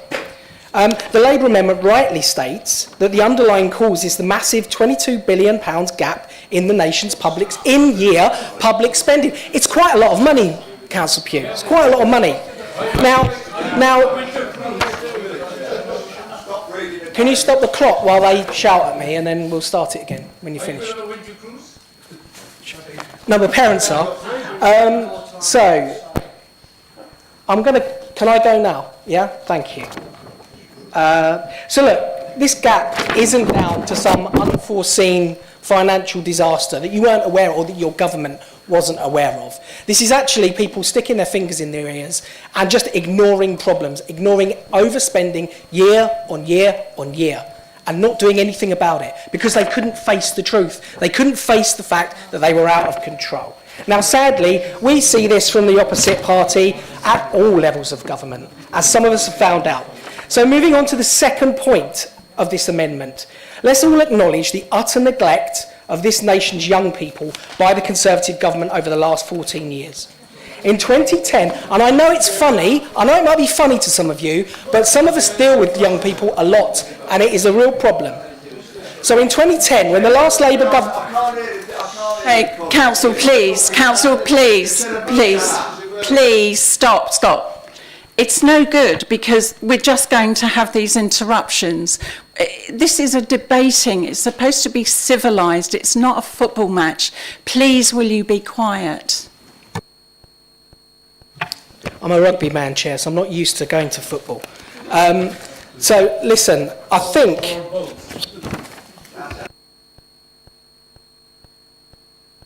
Try to carry on, Councillor Bright, if you can. Thank you, Chair.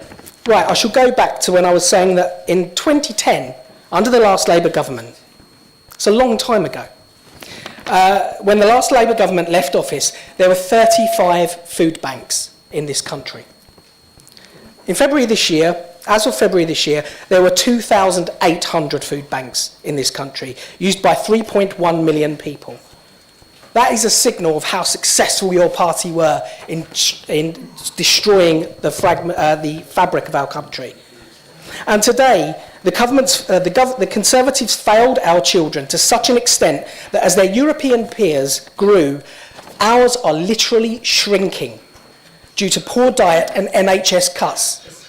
I know, I'm so sorry it's funny. I'm so sorry it's funny, Councillor Pugh. But honestly, I think you're better than that. Really? Are we going that way? I mean, this is unbelievable. This is unbelievable. So, when our amendment talks about social justice, of giving cash via the winter fuel allowance to people who don't need it, people like the Rolex-wearing chap in the Conservatives' recent attack ad, I think we can all agree that our new government of service needs to be more targeted with the limited funds they've inherited. Given what we've seen over the last few years, I'm actually really pleased that the Conservatives here in Thanet... Councillor Bright, can you wrap up, please? Oh, to be fair, I've had to stop a few times, Chair, so I will finish. Given that what we've seen over the last few years, I'm actually pleased that the Conservatives here in Thanet have managed to find, at last, their collective conscience, and expect them to embrace the chance to set the record straight on why and support these amendments. Thank you, eventually. One-party politics. One-party politics. Thank you, Councillor Bright. Councillor W. Scobie was next. Thank you, Chair. As fractious and fun as this debate has been, and I think anyone that knows me knows that I love a political debate, there's a political point I want to make and then there's a procedural point, Chair. The political point is, as much as we have had this back and forth, and I understand from Councillor Fellows you're introducing this for good reasons, I don't doubt that at all, but this is at a very political issue. And we as a Labour Party at points have brought motions to this council, this political issue. That is part of it. This is politics. This is what motions are about. The point that we are raising with our amendment is that this is not a decision in vacuum. So the point that Councillor Whitehead made, that Councillor Everett made, and Councillor Bright have made about this black hole, fine. You don't think that's there, we do. There's two statistics that I really want to pull out that underline why the Labour Party has had to take difficult decisions. The first one is around asylum costs. Asylum costs this year are going to cost £6.4 billion, and there was nothing budgeted for it. That was actually covered in your last budget, that it was going to come from HMRC funds that were left over at the end of the year. Nothing actually budgeted in the Home Office budget. So 6.4 billion had to be found. Second statistic, public sector pay awards. Now, the Conservative government for the last few years has been using public sector pay bodies as a fig leaf to say, we cannot settle with the trade unions because we have to agree the public sector pay body fact, their recommendation. Now, this year, the public sector pay bodies recommended, on average, a 5.5% increase, a figure that experts were expecting to be of that value due to inflation and some of previous year agreements. The Conservative government budgeted 2%, which meant that £9 billion has to be found this year. So we can go back and forth on whether there was a £22 billion black hole or not. The fact is there's two figures within that collectively are 15 billion. And the reason I raise this is because, as we know, governing is about choosing. And the Labour government is making this decision, and I'm hoping there will be some additional support in the budget in a couple of weeks' time. But they have made this decision because of the legacy we've been left. And that is the important context we are adding to your motion. And a more wider point I want to make is that, let's be honest, as councillors, after 14 years, the whole structure of support for people is a mess. How do we have a system where in-work poverty is at the highest level it's been for generations, and a system where a patchwork of hardship funds and household support funds are being used to cover up a benefits system? Chair, I think we've had our debate. I think there's nothing more going to be coming out of this. I would like to propose a closure motion under 16.12 II that we move on to the next item, because the next item around Millmead is incredibly important. Okay, one minute. 1 minute, please. Okay, we've had a procedural motion that the question now be put. Is there a seconder for that motion? Alvin. We're voting on the amendment, aren't we?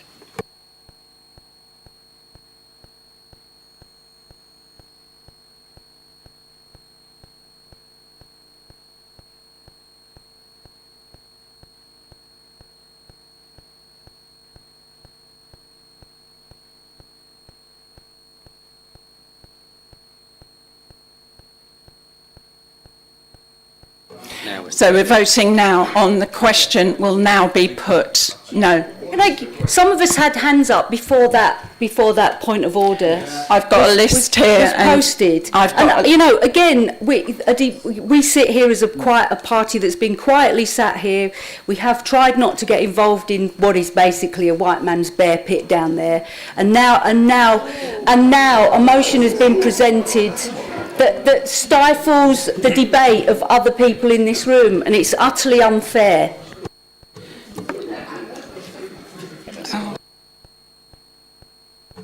Councillor Wing, I will remind you to please watch your phraseology.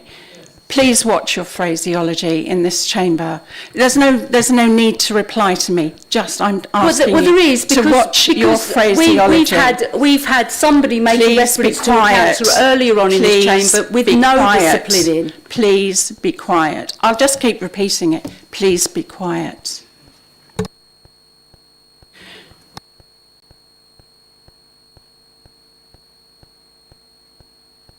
We are voting that the question will now be put. That's what we're voting on. Question is the amendment. No, the question is the closure motion. We are voting on the closure motion. The question will be put.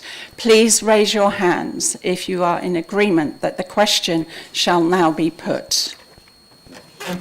Please count.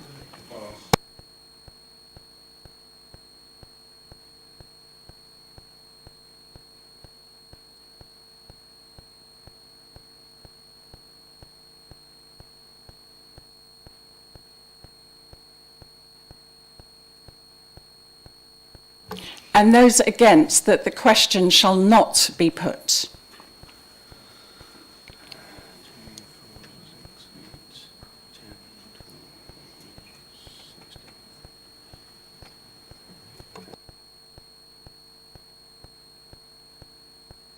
Any abstentions? Thank you.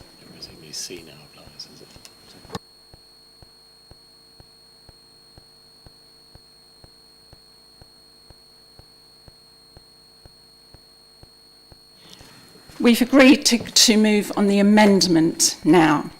So please, if you are in favour of the... Point of order, Chair. I do believe Councillor Fellows is entitled to respond even after the motion of the question now be put. That's what the rules say. I forgot about Councillor Fellows. I'm sorry. Do please accept my apologies. Off you go, Councillor Fellows. Thank you, Chair. I mean, I was elected to represent my little village of Birchington, where 60% of the people are retired. And that concerns me, that they might lose their winter fuel allowance and be put into fuel poverty. I'm not here to discuss the black holes, I'm not a member of the government. We are where we are. I'm not here to say that the government stole from Peter to pay Paul, from the retired people to give to the train drivers. I mean, we can all make those political points.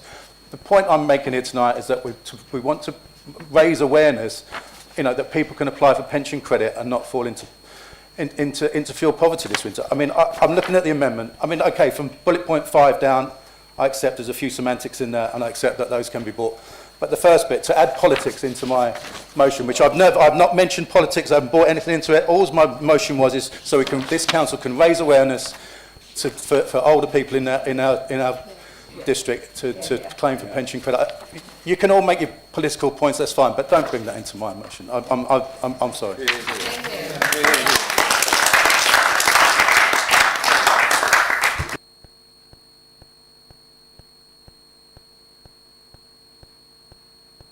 Thank you, Councillor Fellows. Apologies once again for forgetting you. So we're going to vote on the amendment now, please. If you are in favour of the amendment, please show your hands.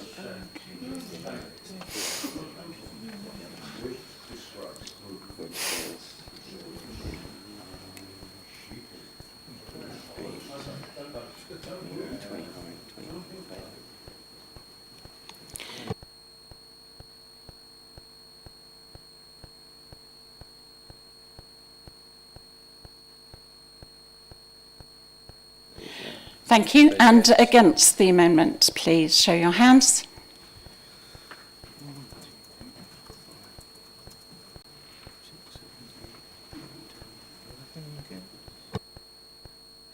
Thank you. Any abstentions?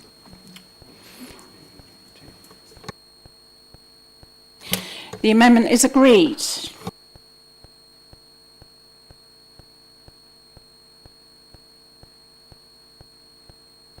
So that now becomes the substantive motion. We can debate it. Yeah, well, we've agreed. Yeah, we agreed to debate it. We're going to go straight into a debate, is that right? No, we're going to vote to agree to debate the Chair, motion. point of order, if I can assist. 16.7 amendments to motions. After an amendment has been carried, the Chair will read out the amended motion before accepting any further amendments, or if there are none, put it to the vote. So there is no provision for debating the substantive motion after an amendment's been moved, only further amendments. And none can be moved because they haven't been notified.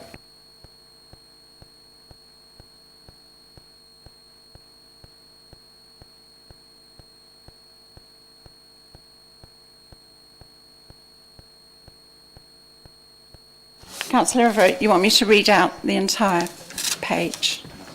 That's what it says. I think that's your discretion, Chair. Please tell me I don't have to.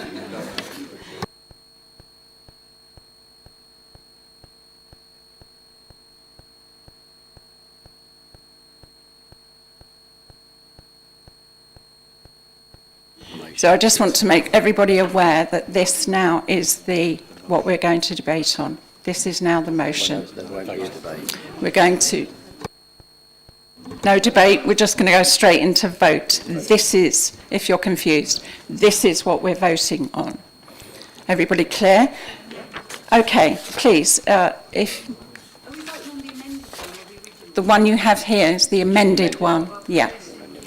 Everybody clear on that? Okay, for the amended motion, which is this one here, please raise your hand.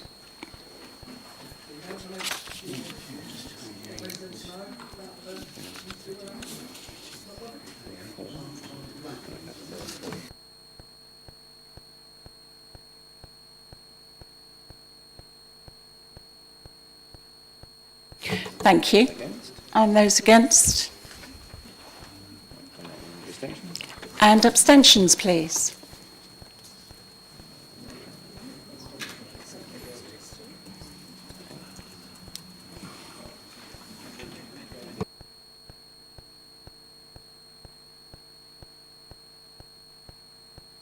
So this amended motion is agreed.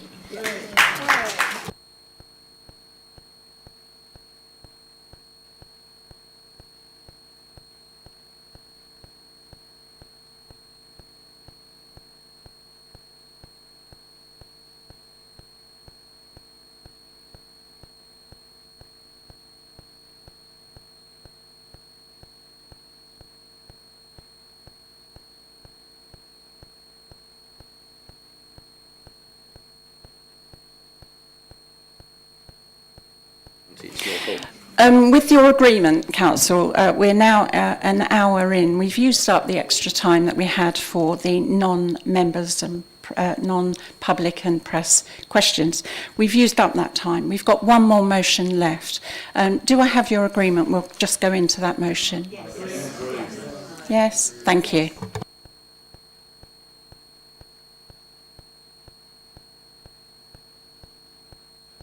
I call... Oh, that was tricky. I call upon Councillor Boyd, please. Thank you, Chair. On behalf of Thanet District Council, I sit on the Board of Directors of the Millmead Children's Centre. At the end of July, we were informed by Kent County Councillor Barry Lewis that Kent County Council wants to withdraw the funding from next April, which would cause the Family Hub to close. The Family Hub, which started as a Sure Start over 20 years ago, is a vital part of Dane Valley. It sits at the heart of Dane Valley. It is the heartbeat of Dane Valley. It serves 1,100 users every month, from a baby room for mothers that have had to go back to work due to a change in benefits. It has a nursery, a 61-place nursery.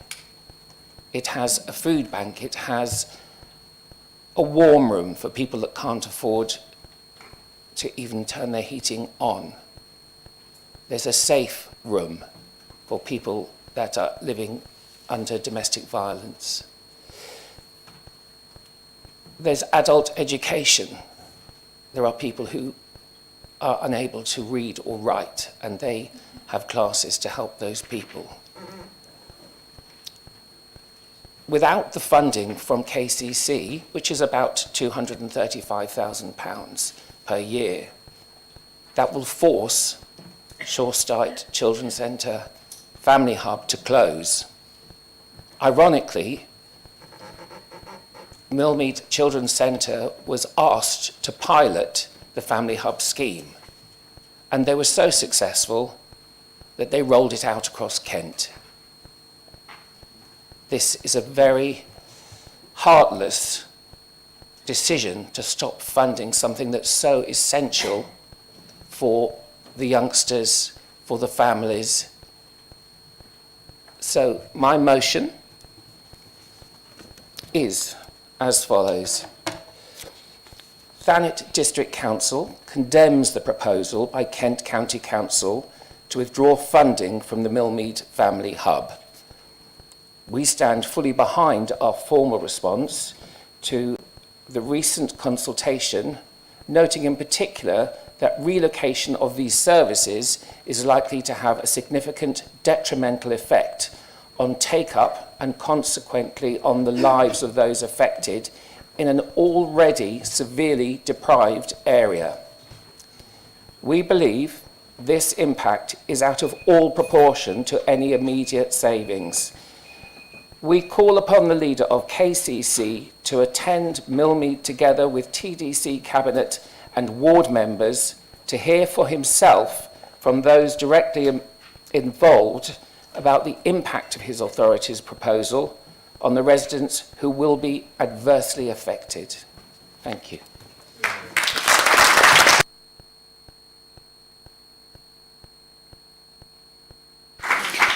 Thank you, Councillor Boyd. Is there a seconder?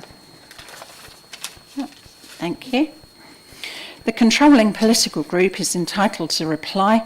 Councillor Everett. I'm going to delegate this one to Councillor Keane. Okay, Councillor Keane, off you go. Thank you. And thank you to my colleague for bringing this very important motion. We've just heard about how cuts are affecting other parts of our population, and I think it's really important to think about the children being affected in particular. Kent County Council have proposed withdrawing funding from the Millmead Children's Centre, and this is going to have negative consequences for the many parents and children that rely on this centre. We know the importance of a child's early years. We know that early support and intervention can make a difference. This is a thriving children's centre in the heart of a needy community. It has been there since 1998, and before that there was a neighbourhood centre, and it has helped countless families. From April 2023 to March 2024, 15,810 people visited the centre. The nursery had 5,743 attendances. There's a thriving youth group with 29 members. We're all aware of some of the problems we've had with young people and antisocial behaviour. Here is a centre that is actually providing something for them, and we need to support it. The centre provides parenting classes, activities for children and families, and much more. Part of the strength of this centre is that it is local for Millmead residents, many of whom do not have a car. It fulfilled the early aspiration that children's centres should be within pram-pushing distance. KCC have suggested that families currently using the centre could instead attend the Six Bells Centre at the top of Margate High Street or the Cliftonville Children's Centre. But the nearest of these is at least 1.5 miles away. Not an easy journey to make with young children, especially not if you've got to walk or take buses. The end result is likely to be that families stop going to any children's centre and miss out on all the help and support they could get. This is false economy and short-termism at its worst.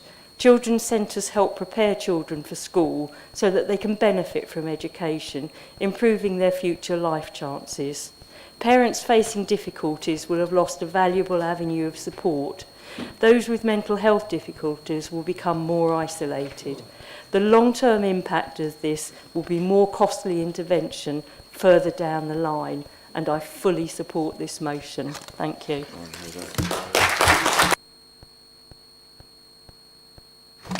Would councillors please note that in accordance with council procedure rule 3.7, if it's not agreed to debate the motion, it will fall as only council can agree this motion. Can I have a proposer and a seconder to debate the motion, please? Councillor Everett, Councillor Boyd. Do councillors agree to debate the motion? Agree. Okay. Let's go. Who's first? Councillor Manners. Thank you, Chair, and thank you, Councillor Boyd. I do fully support this motion.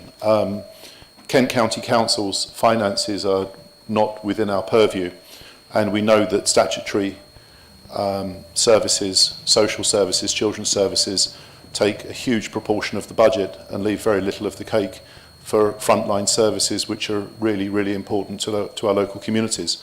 So yes, I do support that, and I think it's a reminder of our own responsibilities over the things over which we do have control, that perhaps some better housekeeping closer to home would also be in order. And I'll draw the Council's attention to First Garlinge Scouts, the Scout Hut. They provide fantastic services for young people as part of the Scout movement. Children of one of my ward residents attend the Scouts there. The Scout Hut's falling down around their ears. There's been toing and froing for over a year now with TDC and its estates team to try and negotiate a new lease on the building, and we're allowing the Scout leaders who give their time for free to be run ragged because we don't seem capable of helping these people negotiate a new lease. So let's put children's social services and outreach like that front and centre, but let's also get our own housekeeping in order at the same time. Thank you. Thank you. Councillor Rattigan. Thank you, Chair.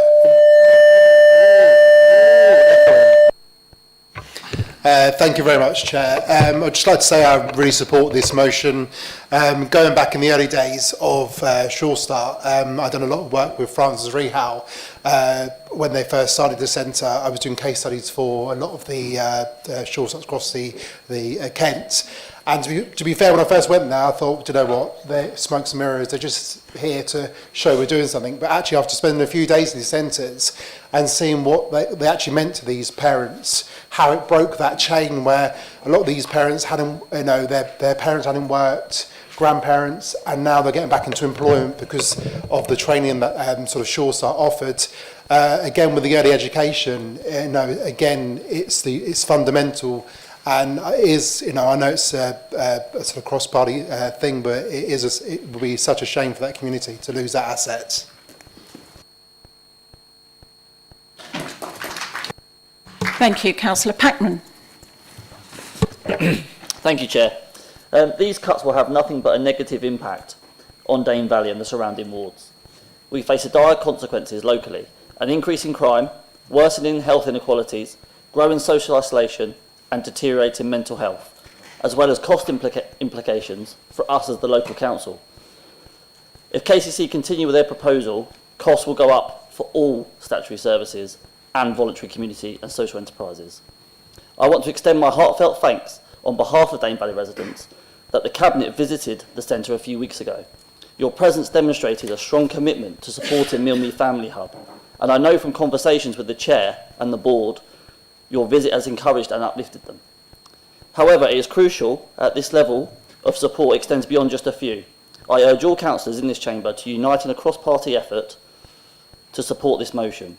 Let us call on the leader of Kent County Council to visit the Family Hub, along with the Cabinet and us ward councillors, We must listen to the residents who will be profoundly affected by these cuts. Together we can ensure Millmead Family Hub continues to serve as a vital resource for our community. Thank you. Thank you. Councillor Crittenden. Thank you. I want to pick up on the comment in the motion. We believe this impact is out of all proportion to any immediate saving. Around 20 to 30 years ago, I worked in the child protection team at social services. Social workers in Thanet were heavily criticised at that time because we had the highest number of children who were looked after in foster care in the county.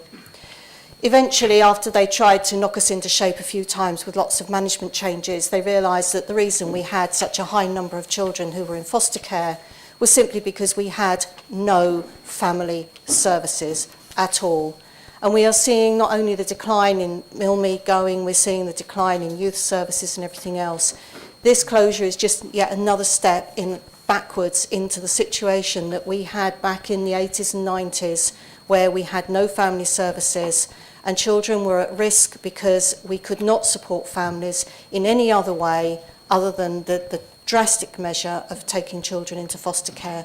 So I definitely support this. We need to do as much as we can to protect all of the services for families that help to keep our children safe. Thank you. Thank you. Councillor Pugh. Sorry, Chair, I was a bit surprised. I thought it was further down the list. I was looking forward to hearing from everyone else. I don't dispute Councillor Boyd's reasoning for bringing this motion forward. I'm sure it's very well intentioned. There's no point me standing up here and I could say that, and I could fill it with semantics and say previous governments and the letter, I fear there's no money left and all that kind of stuff, but Councillor Kay Bright has already done that for me in an earlier motion. So it shows that every government, when they come in, blames it on somebody else. I'm not against the principle of this motion. I think it's really important that Millmead Children's Centre and the Family Hub continues. I know firsthand how vital it is for young families and young children, and there's a reason why it's placed where it is. I don't dispute that. But what I am concerned about is that I believe, and I've been informed, that the decision hasn't been made by KCC just to save money, but that the building itself is in a very poor state of repair. It needs a lot of work doing to it. Work that the landlord or owner isn't willing to commit to. And I'm afraid to share it with everyone that this council is the owner of that building. So if we're not able to carry on the necessary works needed so that KCC can continue to fund the family hub within the building, really this motion is absolutely pointless. Thank you. Councillor Davis. Did you not have your hand up? Oh. Thank you. No, don't talk if you don't have to. Thank you. Councillor Dawson. Thank you, Chair. I support this motion. I think the Family Hub is a lifeline to many that use it. Considering there is an increase in mental health issues and depression and going through the COVID situation that we went through, I think more than ever these hubs are needed, and you know, for families. And I was looking at the reviews actually online for the Millmead Centre for the Family Hub, and some of them were so heartfelt, and I'm just going to read you a couple of them.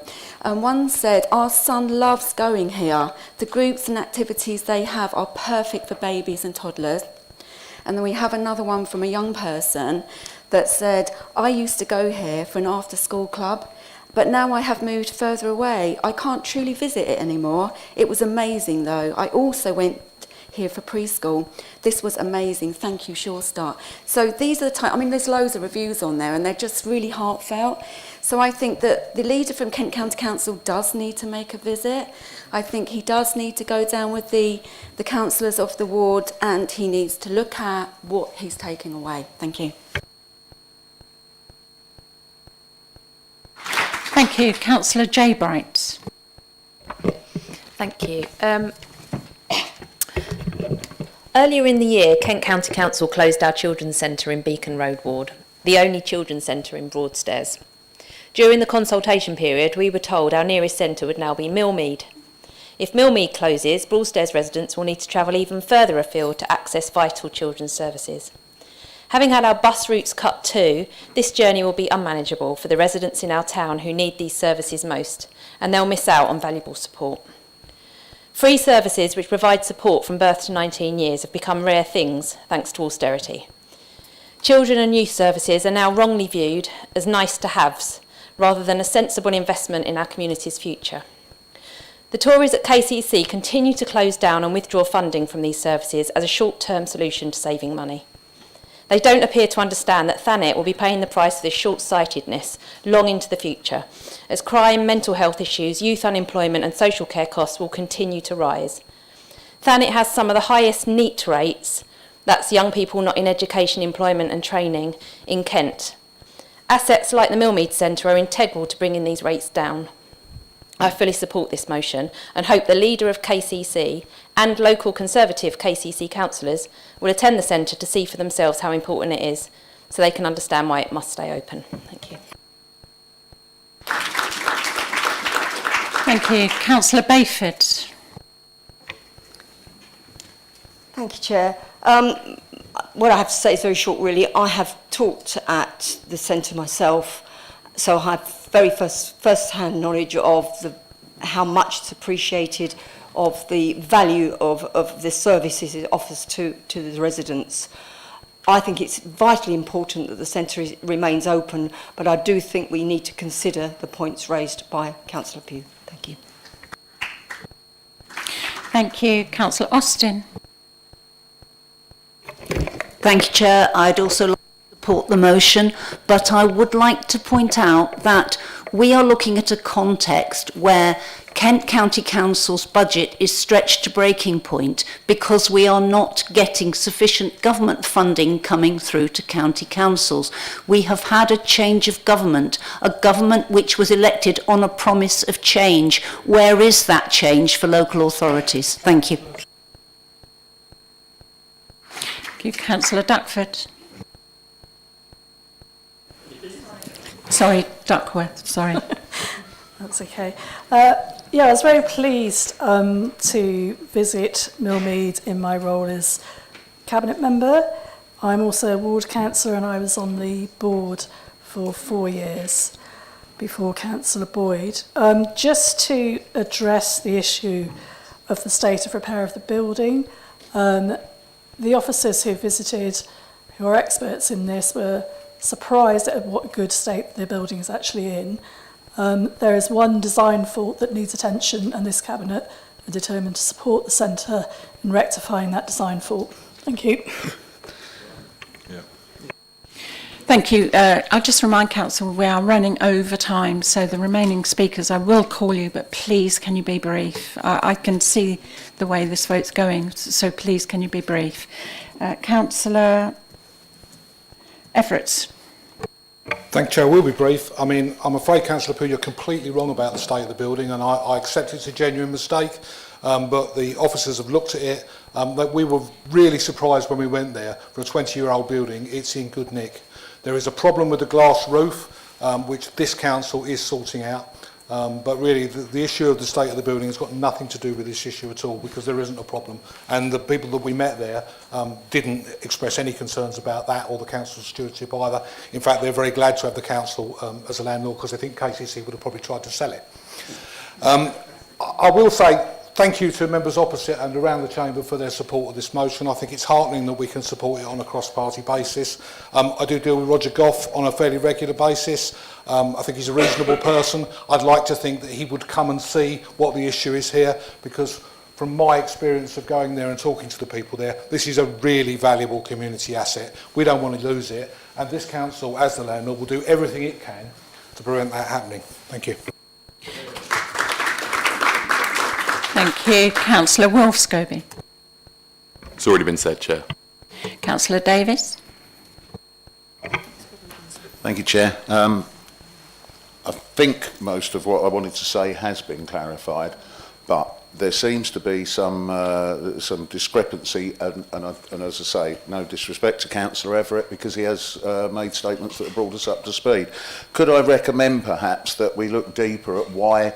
Because is it that the funding for the operation has been removed, or is it that there's a cash flow problem in terms of the safety of the building?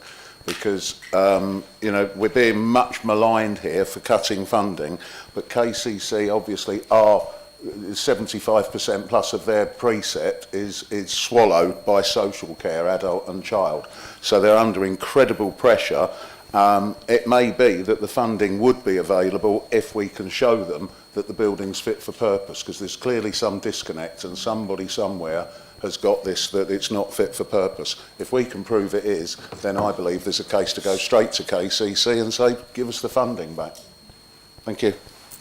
Thank you. Councillor Boyd, would you like to sum up and read your motion again, please? Thank you, Chair. Sorry, would you forgive me 1 minute? Councillor Matterface, do you want to speak? Yes, please. Yes, I sorry. did have my hand up quite early on. Okay, I didn't see you, sorry. That's okay. Go ahead. Okay, thank you, Chair. Children's centres like Millmead have changed lives since they were first set up in 1998. Research has shown that children who attend their easily accessible centre score higher at GCSE than children without access to one. There may be many reasons for that, but engaging with others in a safe and secure environment with facilities for outdoor and indoor play with children of their own age must be a factor. Parents who may be isolated from family, living in overcrowded homes without adequate play space, inside or out, have benefited from being in a non-judgmental location. My own experience as ward councillor was with the Callis Grange Centre. It was fully functioning for years, then bit by bit had its funding cut by KCC. The centre showed what could be achieved. Cookery classes, free GCSE equivalent courses in maths and English, supporting parents back into work, going to the park for a picnic with others, all created a lively and supportive environment. As my colleague, Councillor Jay Bright, has said, when Callis Grange closed, families were told they could go to Millmead, despite there being no easy access by public transport. Will they now have to travel further into Margate for the support they need, or are we storing up future social problems? I said they change lives. I would like to give examples of that. Mums who lack confidence and who were victims of coercive behaviour, with the support of others at the centre, became confident enough to get their partners out of their lives after some years of abuse and created a life for themselves and their children. The mums helped back into employment with support, and two of whom went on to university to train for a professional career. Their aim was to get off benefits, raise their children to respect work and become part of the working community. Since 2010, 1,500 centres have closed. Let's please ensure Millmead isn't to be the one that joins the list, and I ask you to support this motion. Thank you.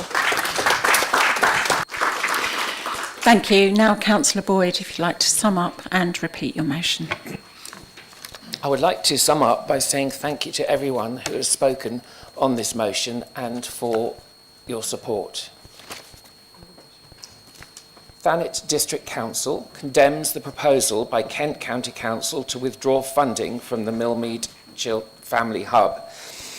We stand fully behind our formal response to the recent consultation, noting in particular that relocation of these services is likely to have a significant detrimental effect on take-up and consequently the lives of those affected in an already severely deprived area. We believe this impact is out of all proportion to any immediate saving. We call upon the leader of KCC to attend Millmead together with TDC Cabinet and ward members to hear for himself from those directly involved about the impact of his authority's proposal on the residents who will be adversely affected. Thank you. Thank you. Okay, we're going to go to the vote now. I'm going to ask the simple question. Do councillors agree? Agreed. Is there anyone that doesn't? Okay, thank you. Item 9, Leaders' Report.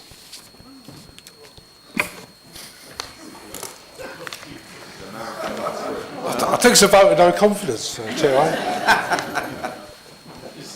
We appreciate it's a long meeting. You going shopping? Last month, I was invited to make a presentation to the Overview and Scrutiny panel about the progress the Council's made towards the corporate priorities we adopted earlier this year. I think we sometimes forget when focusing attention on the issues of the day just how much work is going on in so many areas to make a difference. I don't intend to reprise that presentation tonight, you'll be glad to hear, but it was useful to set out in detail what we're doing. However, the important thing is what difference the work of the council makes to residents, not what we tell ourselves as a council. Councillors from different parties have told me that the volume of complaints about litter and the state of the public realm have gone down this year compared to 2023. This no doubt reflects the good work being done by our new heads of service in these areas, as well as the additional resources put into it. But one particular Monday in August turned out to be the hottest day of the year.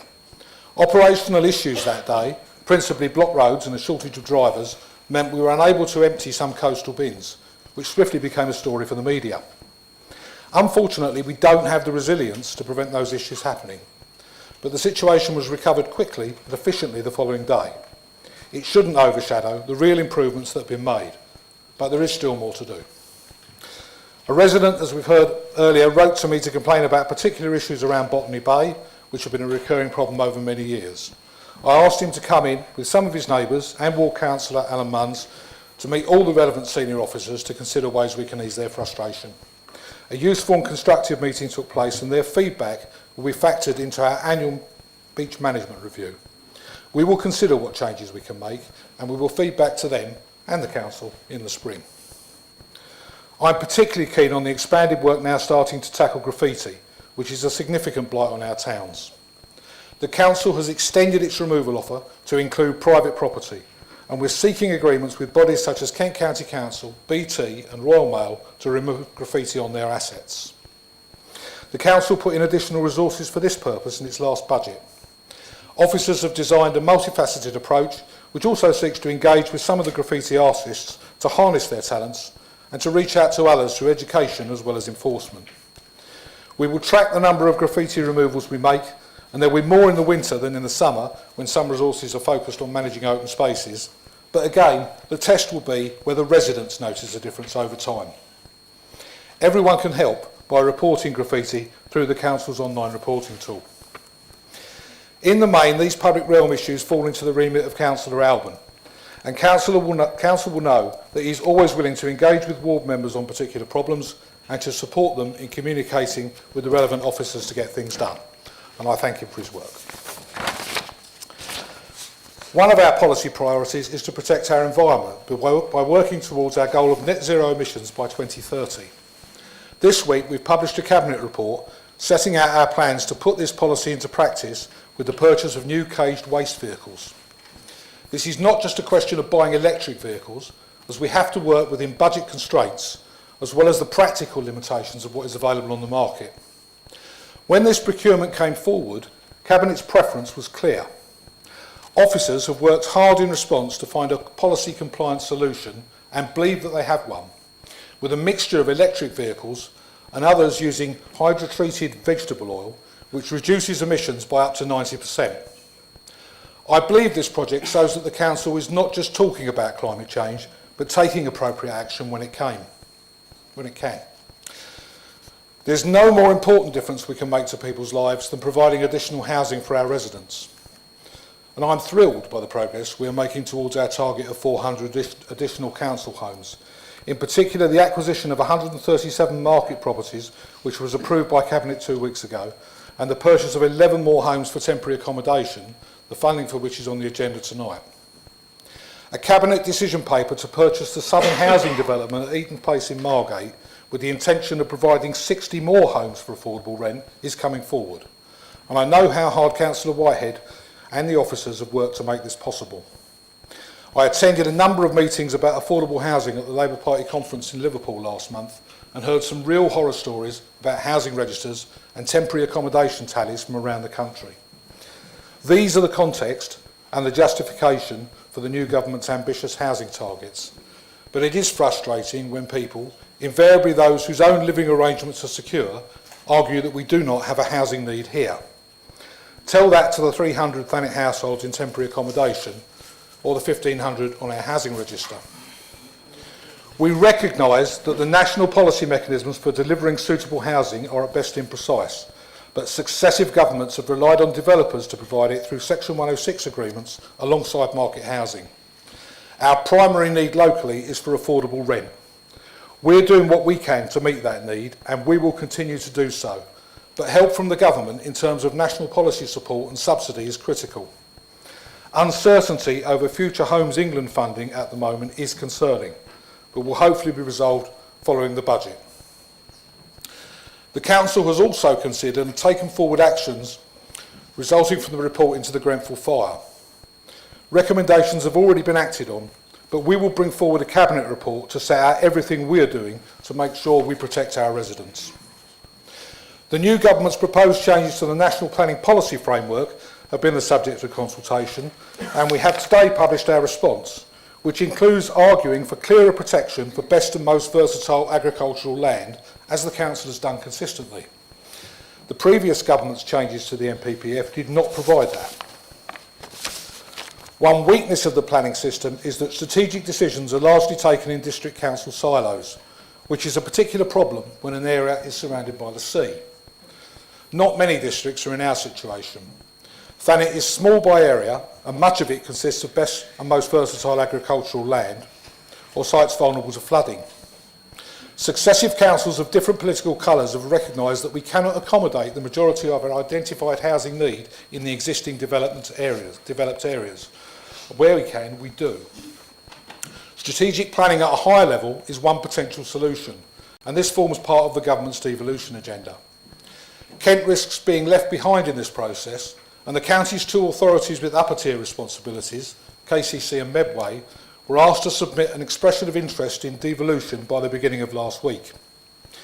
The district and borough leaders were not invited to join this conversation, but there was widespread and cross-party concern among us about the potential for yet another tier of government, in the form of an elected mayor, being added to an already overcomplicated system.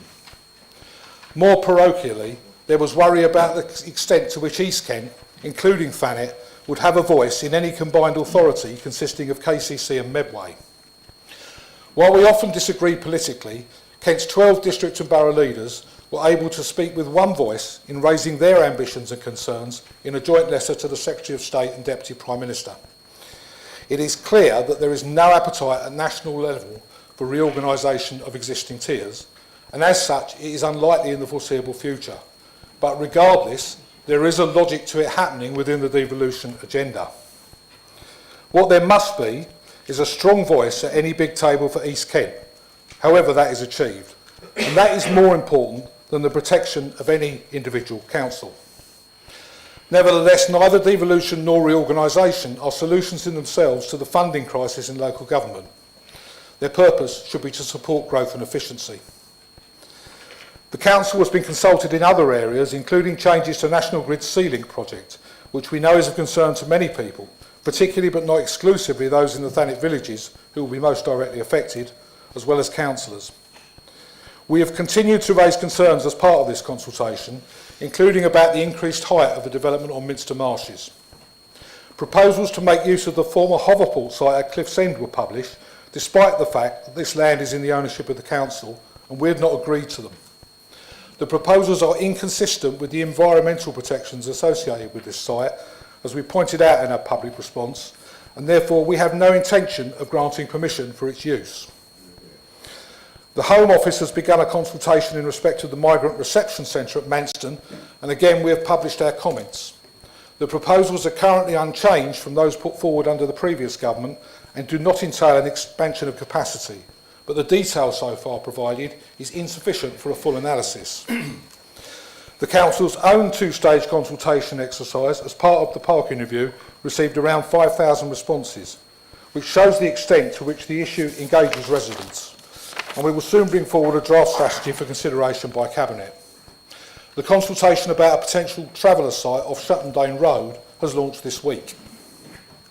Kent County Council's plans to withdraw funding from the Family Hub at Millmead and to dispose of the Ramsgate Youth Centre and Broadstairs Memorial Hall, both of which buildings are registered with this council as assets of community value and are respectively home to Pie Factory Music and the Sarah Thorne Theatre, are all proposals which threaten services and facilities for our community. As much as we recognise KCC's financial problems, these are small savings which could have a disproportionate effect on our communities. It is right for this council to look for ways to prevent or help mitigate these effects, while recognising that we cannot just take on previous upper-tier responsibilities when we retain such a meagre share of the council tax we collect. I've nearly finished.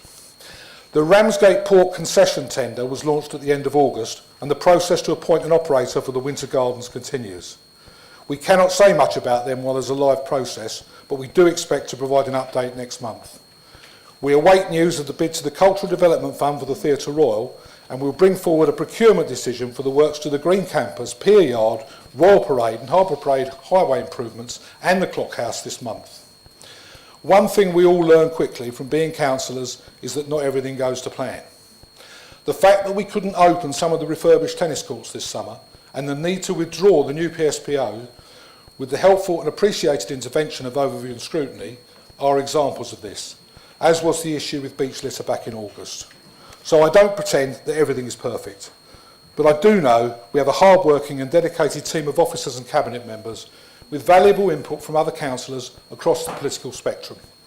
So there is plenty for us to celebrate, but also a great deal more work to do.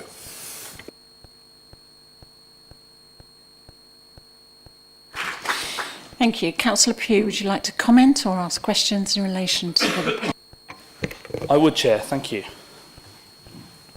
Firstly, I'd like to thank the Leader for sharing his report with me beforehand. The Leader is more than justified in his praise for our new heads of service. As we continue to see improvements under our new Chief Executive, you were new at one point Chief Executive, including the promotion of staff internally as well as external recruitment. At present, this is the best communication there has been between councillors and officers in a long time. It may have been a low bar to begin with, but praise is due nonetheless, so I know that we're all incredibly grateful for that. However, as the Leader has pointed out, there is still work to be done. The instances of rubbish bags piling up against a lone bin at Botany Bay and other coastal locations cannot simply be blamed on blocked roads or a lack of drivers. The Leader will no doubt be aware of the instances of overnight camping and even a rave on the beach at Botany Bay. No doubt, and I know that we've already had a question from Councillor Munns to this, and it sounds like meetings have already happened. But no doubt Councillor Munns and residents who the Leader met raised this, and I know that Councillor Manners has also been vocal. Tourism in Thanet is going from strength to strength, but only if TDC is willing to play its part in ensuring that the sector can grow further. Keeping the beaches clean and emptying bins isn't too much of a challenge. What does appear to be a challenge for this council is enforcement. Councillor Rogers has already raised a question about a camper van on the promenade being listed on Airbnb for overnight stays, and I'm glad to hear from Councillor Bright that enforcement has now been taken. But this was reported by councillors from the Conservative group months ago. Why has it taken so long for enforcement to act? Therefore, I would like to ask the Leader, will he commit to a full review of our enforcement and beach cleaning activities so that this council can learn from these mistakes and implement changes in time for the next spring-summer season? I welcome the news that we as a council are exploring options to purchase vehicles for our fleet, which are greener, whether it be using chip van fat or anything. Well, I'm sure I don't need to remind the Leader that this suggestion was put forward by councillors of all parties when the decision was made to purchase a new fleet of petrol or diesel waste collection vehicles some years ago. Whilst there is no time like the present, it is really important that we lead by example, and so will the Cabinet or will the Leader agree that Cabinet should outline at a later date what this council's aspirations are to become net zero by 2020. We have the actions that were agreed when this council declared a climate emergency, and I know that we have the Climate Change Action Group, or CAG, but I think it's important that we do our part.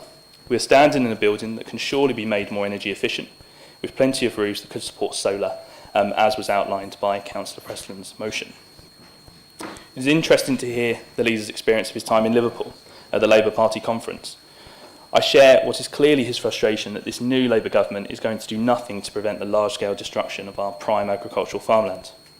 Of course, we have an opportunity to right the wrongs of the past and move forward with a new local plan that better reflects the needs of our residents. So we will see what happens when the local plan motion comes before overview scrutiny and then Cabinet. I welcome the Leader's comments on changes to fire safety requirements as a consequence of the Grenfell inquiry. Again, successive governments, both red and blue, have failed to legislate to prevent the Grenfell tragedy. I think it's also outrageous for the leader to insinuate that those who are against the destruction of our farmland somehow do not want those most in need of homes to be housed. If our current local plan provided for those most in need first, rather than encouraging the developments of thousands of homes, just to have the 30% affordable housing knocked down time and time again, I doubt many would be against it. In fact, perhaps the leader and the Labour group, in their support of the motion to revoke the local plan and start again, would really make a difference, and it may potentially grant the leader his wish. I'm sure all councillors will join me in thanking the leader for the update on devolution. Many ideas have been bandied around through successive governments, national governments. However, I ask the leader, is it now time for us to explore options for a unitary authority in Kent, to bring back and restore power to East Kent, or at the very least, to explore options for an elected mayor for our district? The leader has mentioned the council's response to the proposals being put forward by National Grid for their Sea-Link project, excuse me, and I want to take this opportunity to thank the work of our officers. I know that councillors of all parties are very appreciative of the meetings that have taken place between them and officers to better understand the council's position on this. The leader has glanced over the refurbished tennis courts not being open in time for the summer, which of course is disappointing, but not as disappointing as a local company losing out on the concession to operate the courts in conjunction with your leisure by a whisker to a company with no ties to this area. If we want to support job creation in Thanet, then supporting local businesses where possible must be a priority. Sorry, Chair, I'm almost finished.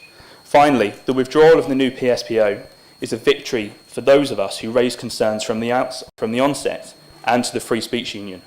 At a time when we can't even enforce overnight camping on our beaches or deal with illegal parking, I doubt very much that members of the public would have even needed to worry about receiving a fine for swearing in public, not least as enforcement officers seem to be as elusive as the new MP for East Thanet.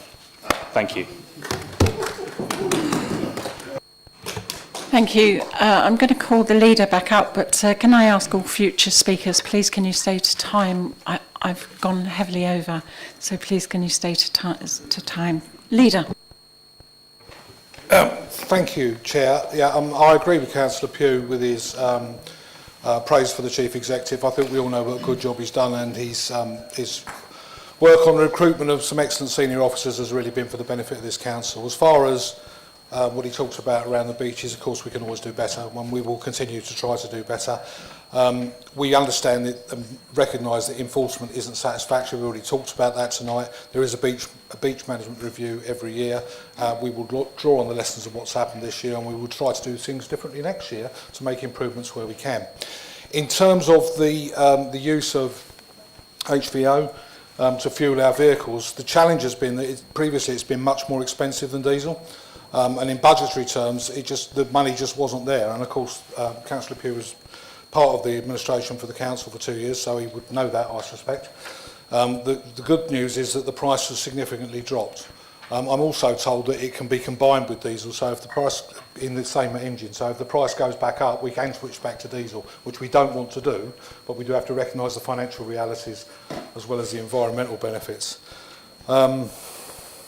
Fire safety, massively important issue, and I'm sure that we'll be exploring that further. I think our officers have done some really good work. We had a presentation this afternoon from Mr Porter, and I'm very encouraged by what I'm hearing. Unitary authority for East Kent is something I've always supported. I don't believe in the current structure of local government in East Kent. He will know that, however, it's not something that we can bring forward. And in the past, it's needed the support of the upper tier authority, who, unsurprisingly, aren't very supportive of it. I think an elected mayor for Thanet is a recipe for chaos. It will bring no additional resources to the district. It will be a cost because there will be elections running into hundreds of thousands of pounds needed, and it would just be a platform for one individual's ego. In terms of the tennis courts, completely unsatisfactory situation, but he will know that I can't interfere in the procurement process. We will resolve this issue one way or another by the end of the month. Thank you. Thank you. Councillor Garner, would you like to comment or ask questions on the leader's report? Yeah, wouldn't mind. Thank you very much. As usual, I'd also like to start by thanking you for giving us early sight of your report, especially as it's over 3 months since the last meeting and a lot has happened. There's much to be positive about in your report, and I'm going to focus on a couple of areas with observations and a couple of questions. While litter remains a perennial problem that residents quite rightly will contact us about, I agree that in my experience complaints have reduced. That particular Monday in August you mentioned was indeed a bit of a nightmare across the district. In Broadstairs there was a large increase in the number of people on the beach and a massive increase in the debris strewn around the town at the end of the day. While I accept that there were a lot of unforeseen events that made things worse, there are things that could have been in place which could have helped, and there are lessons that need to be learned. Could we get more bins in place at the beginning of the summer rather than wait until nearly halfway through August? We know when the big summertime events like the Soul Festival and Folk Week are taking place. Could we plan for extra agency staff to be available and extra street cleaners to be working? Can you please confirm that a lessons learned report has been put together and that extra measures will be put in place in good time for next summer? You mentioned issues around Botany Bay, which have been a recurring problem over several years. I'm sure Councillor Munns and the residents you met with will let you know if the changes put in place as a result of the meeting with them are effective enough. We welcome the purchase of further properties as council homes, along with the 11 for temporary accommodation. Council homes for the 300 Thanet households in temporary accommodation, the 1,500 on the housing register, and also for the future generations of Thanet residents to come are important. As I think you acknowledge in your report, reliance on developers to deliver these council homes will not result in nearly enough being built at the pace we need. This is an area where government intervention is required. Government needs to invest to enable us to provide the council homes we need, and this isn't all about building new houses. There are too many dwellings, both new and old, that remain empty for most, if not all, of the year. Legislation is needed to allow us to change this. There are also too many dwellings built which go straight onto the holiday rental market. We need legislation to allow us to change this too. I share your concerns about the devolution proposals, resulting in yet another tier of government. We do not need a Mayor of Kent. A far better change would be to give, as has been mentioned, give the people of East Kent more control over all that goes on in East Kent, possibly by taking county council powers away from those who sit in Maidstone and devolve them to a unitary authority, people who live here. Of course, as you say, whatever the solution, without funding, whatever authorities are in place, will primarily be looking to cut services than invest in our communities. We'll continue to see KCC planning to withdraw funding from family hubs like the Millmead Centre and selling assets like the homes of the Pie Factory and the Sarah Thorne Theatre. In their own way, these services provide support to those who need it while helping to make for a vibrant community for us to live in. If we allow them to go, the long-term impacts could be dire and cost more to society than the short-term savings their closure may bring. There's too much short-term thinking where long-term planning is needed. As with the housing issues, any solution must involve government stepping in and increasing funding here and across the country. A few years ago, we supported a motion that you brought to Council following the introduction of a windfall tax on the profits of energy companies, calling on the government to increase central funding to this authority to enable us to protect basic services. This increase in funding from central government to county and district councils to protect essential youth services like the Pavilion Cafe in Broadstairs and the Pie Factory in Ramsgate, and to enable us to provide the council homes needed in Thanet, is as urgent now as it was then. There are ways of raising the money needed without hurting the poorest in society by introducing a wealth tax. I hope the new government see it as high as a priority as we do when they announce their first budget in a few weeks' time. Thank you. Thank you. I call upon the leader. Would you like to respond? Thank you, Chair. Thank you, Councillor Garner, for your comments. Councillor Alban tells me that the bins were out in June. I don't think we'll have an argument at this time of night about what bins were where. I know that there's a lot of work being done on placement of bins, new bins. There's a lot of ongoing discussion around it, and I'm sure you all want to be part of those discussions. I think the meeting with residents was really useful, and I'm absolutely prepared to meet people who've got issues with the way this council delivers services. They want to come in and have a chat. We'll get the officers around the table and we'll have a dialogue. And I can't promise we'll find solutions to every problem, but we're absolutely committed to listening to what the residents and trying, because for what other purpose are we here than to solve those problems? There's been a lot of debate about devolution. It's a very complicated subject. I tried to explain it to my group, and I think they all left the room more confused when they came in. The people discussing it at county level don't necessarily understand what the government is proposing, what might be available. All I can say to you is there is a lot of support across Kent for unitary authorities. It clearly wouldn't be East Kent in isolation. It isn't universal even in East Kent, but there are a lot of district and borough leaders who are very supportive of it. So I think that might happen. In terms of local government funding, and I know Councillor Austin referred to it earlier, absolutely. The government needs to sort out local government funding. I don't think they're likely to do that through a wealth tax, but until we see what Rachel Reeves brings forward in her budget, we can't know. I certainly don't think we can hold the Labour government responsible for KCC's current funding round. So we will see what happens on October the 30th, and we're all in the dark till then, I think. Thank you. Councillor Braidwood, would you like to comment or ask questions in relation to the leader's report? Sorry, Chair, I haven't got a reply prepared. Obviously, Councillor Borrow had to leave early, which I think he told you about prior that he might have to do.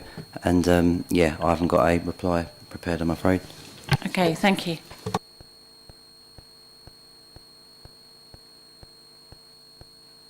Item number 10. Report of the Chair of the Overview and Scrutiny Panel. Councillor Fellows, I haven't forgotten you. No, there you are. Thank you, Chair. I'll keep it brief because it seems like we're past a lot of members' bedtimes already. My full report has been circulated to members in this evening's meeting agenda pack. It's been a busy time for Overview and Scrutiny. I'd just like to give thanks to members of the Scrutiny Committee who continue to meet regularly, whereas this council hasn't. And we've had some fairly big issues to deal with. I'd like to pick up on Councillor Mrs Bright's question earlier about the youth provision in Thanet. We are going to look at that at scrutiny in some depth shortly. Maybe we're going to do a scrutiny review on that, so maybe Councillor Bright can be a part of that. I think we've invited Councillor Keane already to come along and discuss that at a meeting in the near future. Also, we've got Councillor Alban on Tuesday. I'm so looking forward. Talking to us about improving recycling in Thanet. I'm sure you'll make it exciting as it sounds. Thank you, Chair. I'm happy to take any questions. Thank you. Do councillors have any comments? No? Thank you very much. Item 11, medium-term temporary accommodation plan. Councillor Whitehead.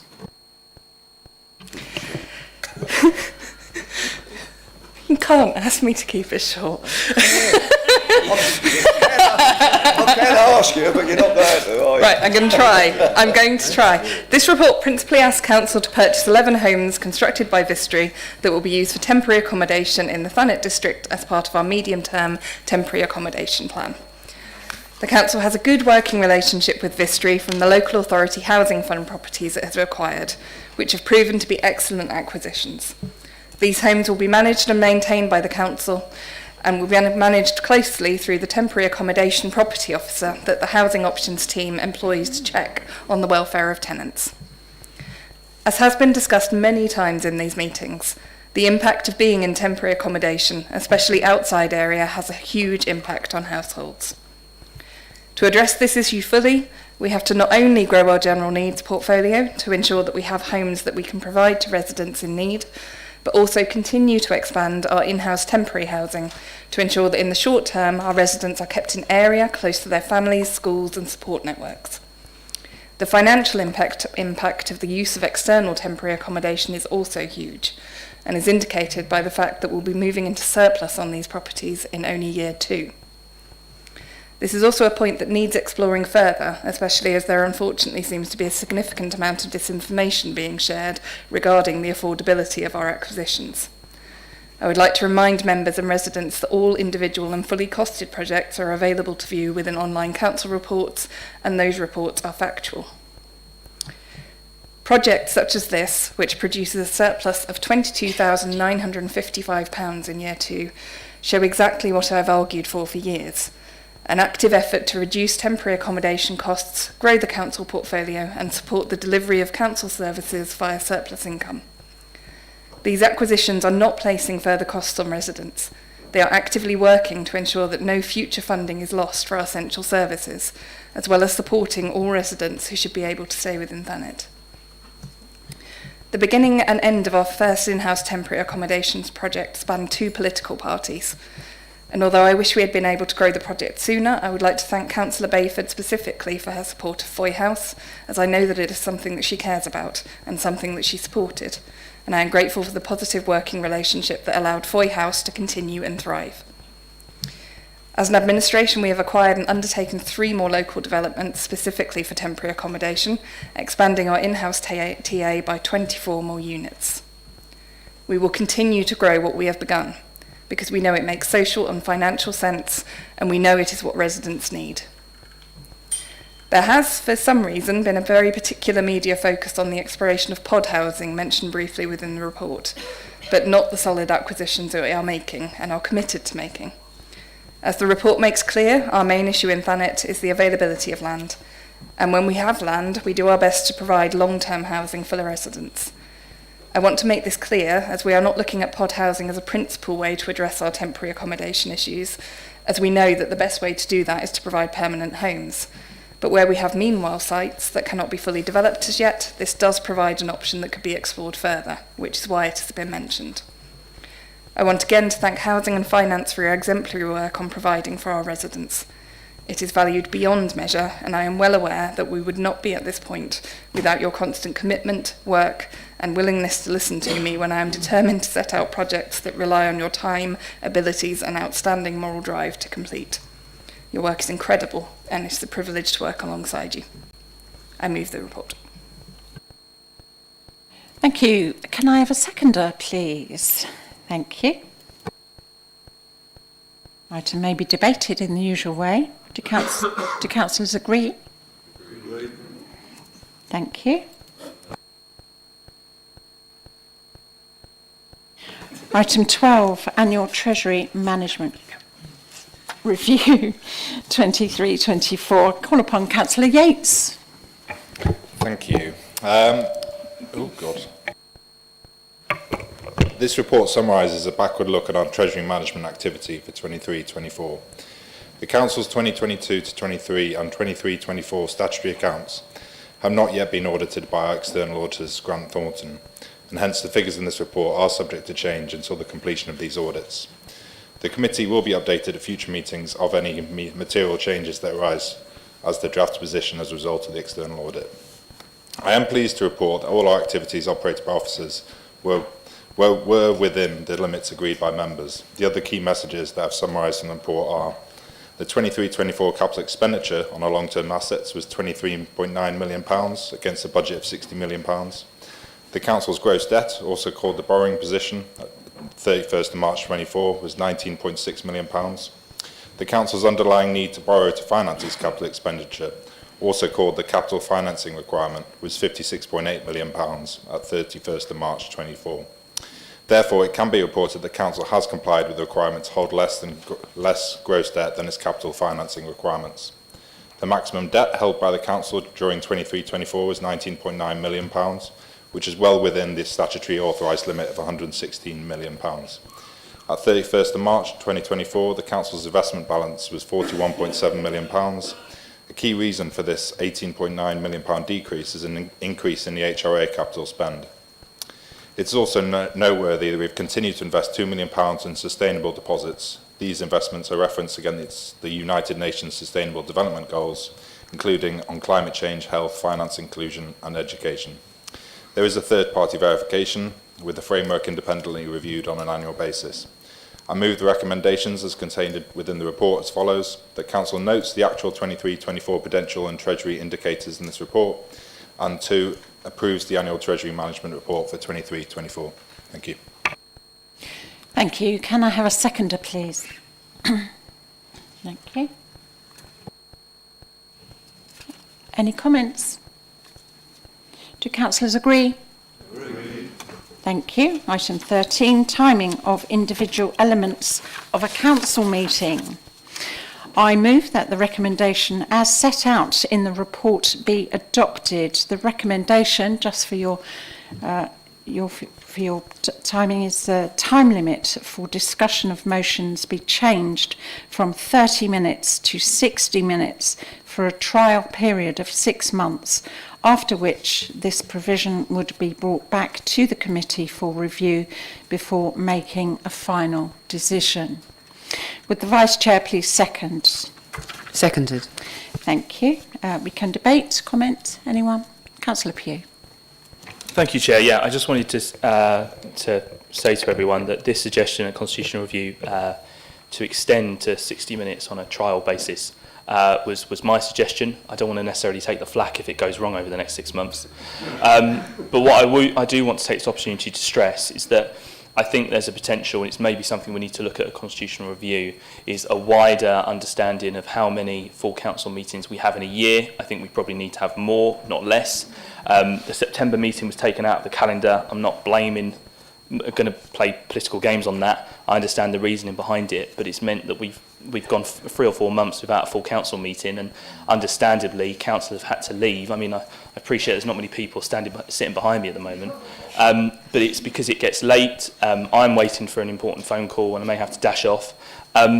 So I think that we do need to look into that in general, and that's something that I'll be suggesting for constitutional review, because I think if we met more frequently, not necessarily on a monthly basis, but 6 weeks or every 2 months, to have a regular full council meeting, I think these meetings would be a lot shorter, and we probably wouldn't have to trial a 60-minute motions period for full council meetings. Thank you. Thank you. Anybody else? No. Okay. Do councillors agree? Agree. Thank you. Item 14, sharing of the leaders' report. I move that the recommendations as set out in the report be adopted. This is the recommendation. The leader of the council will make available in writing a summary of the contents of their report to opposition group leaders no later than the Saturday before the meeting. The content of the report should remain confidential and not be shared until after the report is presented at the meeting. Would the Vice Chair please second? Seconded. Thank you. This may be debated in the usual way. Anyone got any comments about it? No. Do councillors agree? Agree. Thank you. Item 15, compulsory equalities training. I move that the recommendation as set out in the report be adopted. This is the recommendation. Agrees the proposal that a change be made to the Constitution, making it mandatory for all councillors to attend equalities, diversity and inclusion training. Would the Vice Chair please second? Seconded. Thank you. Any comments about this? Councillor Austin. Thank you, Chair. I don't want to take up too much time, but yes, I thoroughly support this. It's excellent that we've got this coming through, and it's excellent that we're getting so much training. But we do need plenty of notice about training. We need training to be available at times that people can realistically get to it. And I'm afraid some of us have got very confused about what we've attended, what we haven't, what's compulsory, what's not, etc. So we'd really appreciate help from DEM services in disentangling all of that so we know what we're supposed to do when. Thank you. Thank you. Councillor Davis. Thank you, Chair. Again, all training's welcome. Repeat training leads to better retention and better standards. However, it very restricted the availability of these sessions, as has been mentioned. Would it not be perhaps possible for this to become, I used the phrase when we discussed this before about you can't push a piece of string, but you can lead a horse. If this training, because a lot of it is just about set standards, it perhaps could be put together as online modules or whatever, it would reach a lot more people who would probably very happily and voluntarily do it, whereas being mandated that you will attend and then given choice of 2 slots at an inconvenient time, isn't getting the outcome that's desired. So whilst I support the principle of the training, I'm concerned about the big stick mandatory rule with the way it's made available. So I would prefer to see it, not mandatory, but highly recommended, let's say. And over what period? Because we all did these training sessions when we were first elected. That's just over a year ago. Should it be renewed annually? This is maybe something to discuss. Thank you. Thank you. Your comments are noted. Councillor Will Scobie. Thank you, Chair, and happy to follow Councillor Davis on this, because we actually did have this discussion at Constitutional Review about training, and agreed that, and I think Democratic Services were going to take it away, that they would look at doing modular online training as an option. Certainly as a councillor that works full-time, parent, juggling everything, trying to get to training sessions, I think I've been to about 3, and that's not because I'm not interested, I just can't attend them. So trying to make something more available that people can do online in their own time. I understand some of the complexities we've got with recording the training and then that becoming a meeting that then can be FOI'd and then becomes a matter of record. I understand there's complexities behind that, but there must be a balance, and it must be more cost effective than using up huge amounts of officer time doing the same training session to an ever decreasing pool of councillors, when you can just put these online and people can look at them at their leisure. But as I understand it, building on what Councillor Davis has said, Democratic Services agreed at Constitutional Review that they would take that away and bring back some ideas. Thank you. Your comments are also noted. Councillor Manners. Thank you, Chair. I have to say I disagree with this being compulsory. I think it should be optional for members. As someone who allegedly is supposed to belong to some sort of persecuted minority, I prefer just to get on with things and use common sense and the values I was brought up with to direct how I deal with other people. And I do object to this being compulsory. Just on principle, I feel that it's an agenda that's been politicised to an unwelcome degree. It's not something that I feel I should be told I have to go along to like a naughty schoolboy. Thanks. Thank you, Councillor Manners. Councillor Dawson. Thank you, Chair. Just to reiterate the e-learning, I think that's really important. Lots of institutions like the NHS and other institutions have e-learning, makes it a lot easier. The EDI learning is essential, I think, for all of us. The council have to follow it, so I therefore think councillors do as well. Thank you. Thank you. Councillor Crittenden. Thank you. I do support this motion. I do think one of the unfortunate things about the values we grew up with is that I would still be advocating for sitcoms like Love Thy Neighbour, which I think today might not be very acceptable. So although I understand the reluctance for this to be mandatory, and I understand that it can rankle a little bit, I think it is such an important issue that we do have to consider that we actually do need to do this, because we do go back to what we grew up with too easily, and sometimes what we grew up with, certainly by the time we get to my age, isn't always necessarily what I should still be doing. So thank you. Thank you. Councillor Cabright. Thank you, Chair. Very quickly, I would just like to come back to Councillor Manners' point. I'm not a member of a discriminated group, obviously, unless you count Councillor Pugh's earlier comments. However, I think most of us in this room were well brought up and consider ourselves unimpeachable. But having attended regular sessions in my professional life, you don't always know what you don't know. And actually, I've come out of sessions at work not realising just how high my levels of unconscious bias might be, and how I don't always consider the other person's view as much as I should. So actually I think it's really valuable, and I appreciate his comments that actually he welcomes it but doesn't think it's mandatory, but I do think it's a statement of intent from this council making it mandatory, and I think it actually shows that we're committed to this. And I know other members who are no longer here want to grandstand about these things, but it's unnecessary. We can come in here, we can learn something, and we can be sure that we are going to be able to do the best job possible for our residents. So I support this. Thank you, Councillor Bright. Councillor Whitehead. Thank you, Chair. I've only got brief points on the mandatory section, which people seem to be struggling with. It confuses me because we've already made this commitment. The moment you put yourself forward as a councillor, you promise to abide by the Nolan principles, you promise to promote equalities, you promise to do everything you can to understand your community better and support people, and that requires knowledge. It requires training, it requires a willingness to listen.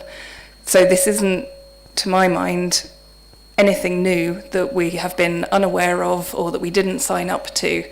It's literally in the contract. So that's why we do it. Thank you. Thank you, Councillor Whitehead. Councillor Green.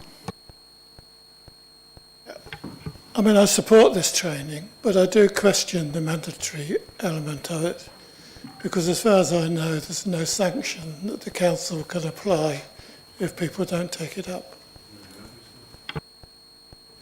Thank you, Councillor Green. So I do ask the simple question, do councillors agree? Agree. Thank you.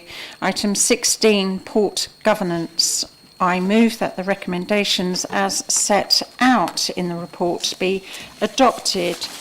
The recommendation is as follows. 1, agree that the Council's Harbour Authority function rests with Cabinet Executive within the Council's constitutional arrangements. 2, note that as a result of the decision taken at 1 above, Cabinet will become the duty holder for the purposes of the Port Marine Safety Code. And 3, agree amendments to the Council's constitution to reflect the above. Would the Vice Chair please second? Seconded. Thank you. We can debate this in the usual way. Anybody got any comments? No? Do councillors agree then? Agree. Thank you. Item 17, calendar of meetings 2024 to 2027. Would councillors please note the following changes to the calendar? 4th of November 2024 to be a new meeting date of the Governance and Audit Committee. I move that the recommendation as set out in the report be adopted. Would the Vice Chair please second? Seconded. We can debate. Do you want to? Do councillors agree? Thank you. Item 18, changes to committees. Councillor Pugh has informed Democratic Services that he wishes to change nominations to committees for the remainder of 2024-2025. Group leaders may take this opportunity to revise changes to their nominations to committees, panels and boards for the remainder of 24-25. Councillor Pugh, do you wish to advise of any nomination changes? I do, yeah, thank you. I'm keen that we all get out of here before 10 o'clock. So I would like to move Councillor Townend from a regular member of Governance and Audit to a reserve, and for Councillor Linda Wright to move from a reserve substitute to a regular member of Governance and Audit. Thank you. Thank you. Councillor Everett, do you wish to advise of any nomination changes? No, thank you, Chair. Councillor Garner, do you wish to advise of any nomination changes? No, thank you. Councillor Warwick. Oh. Are you still there, Chair? Thank you. You will be relieved to know that this concludes the business for the meeting of the Council. Safe journey home. Thank you.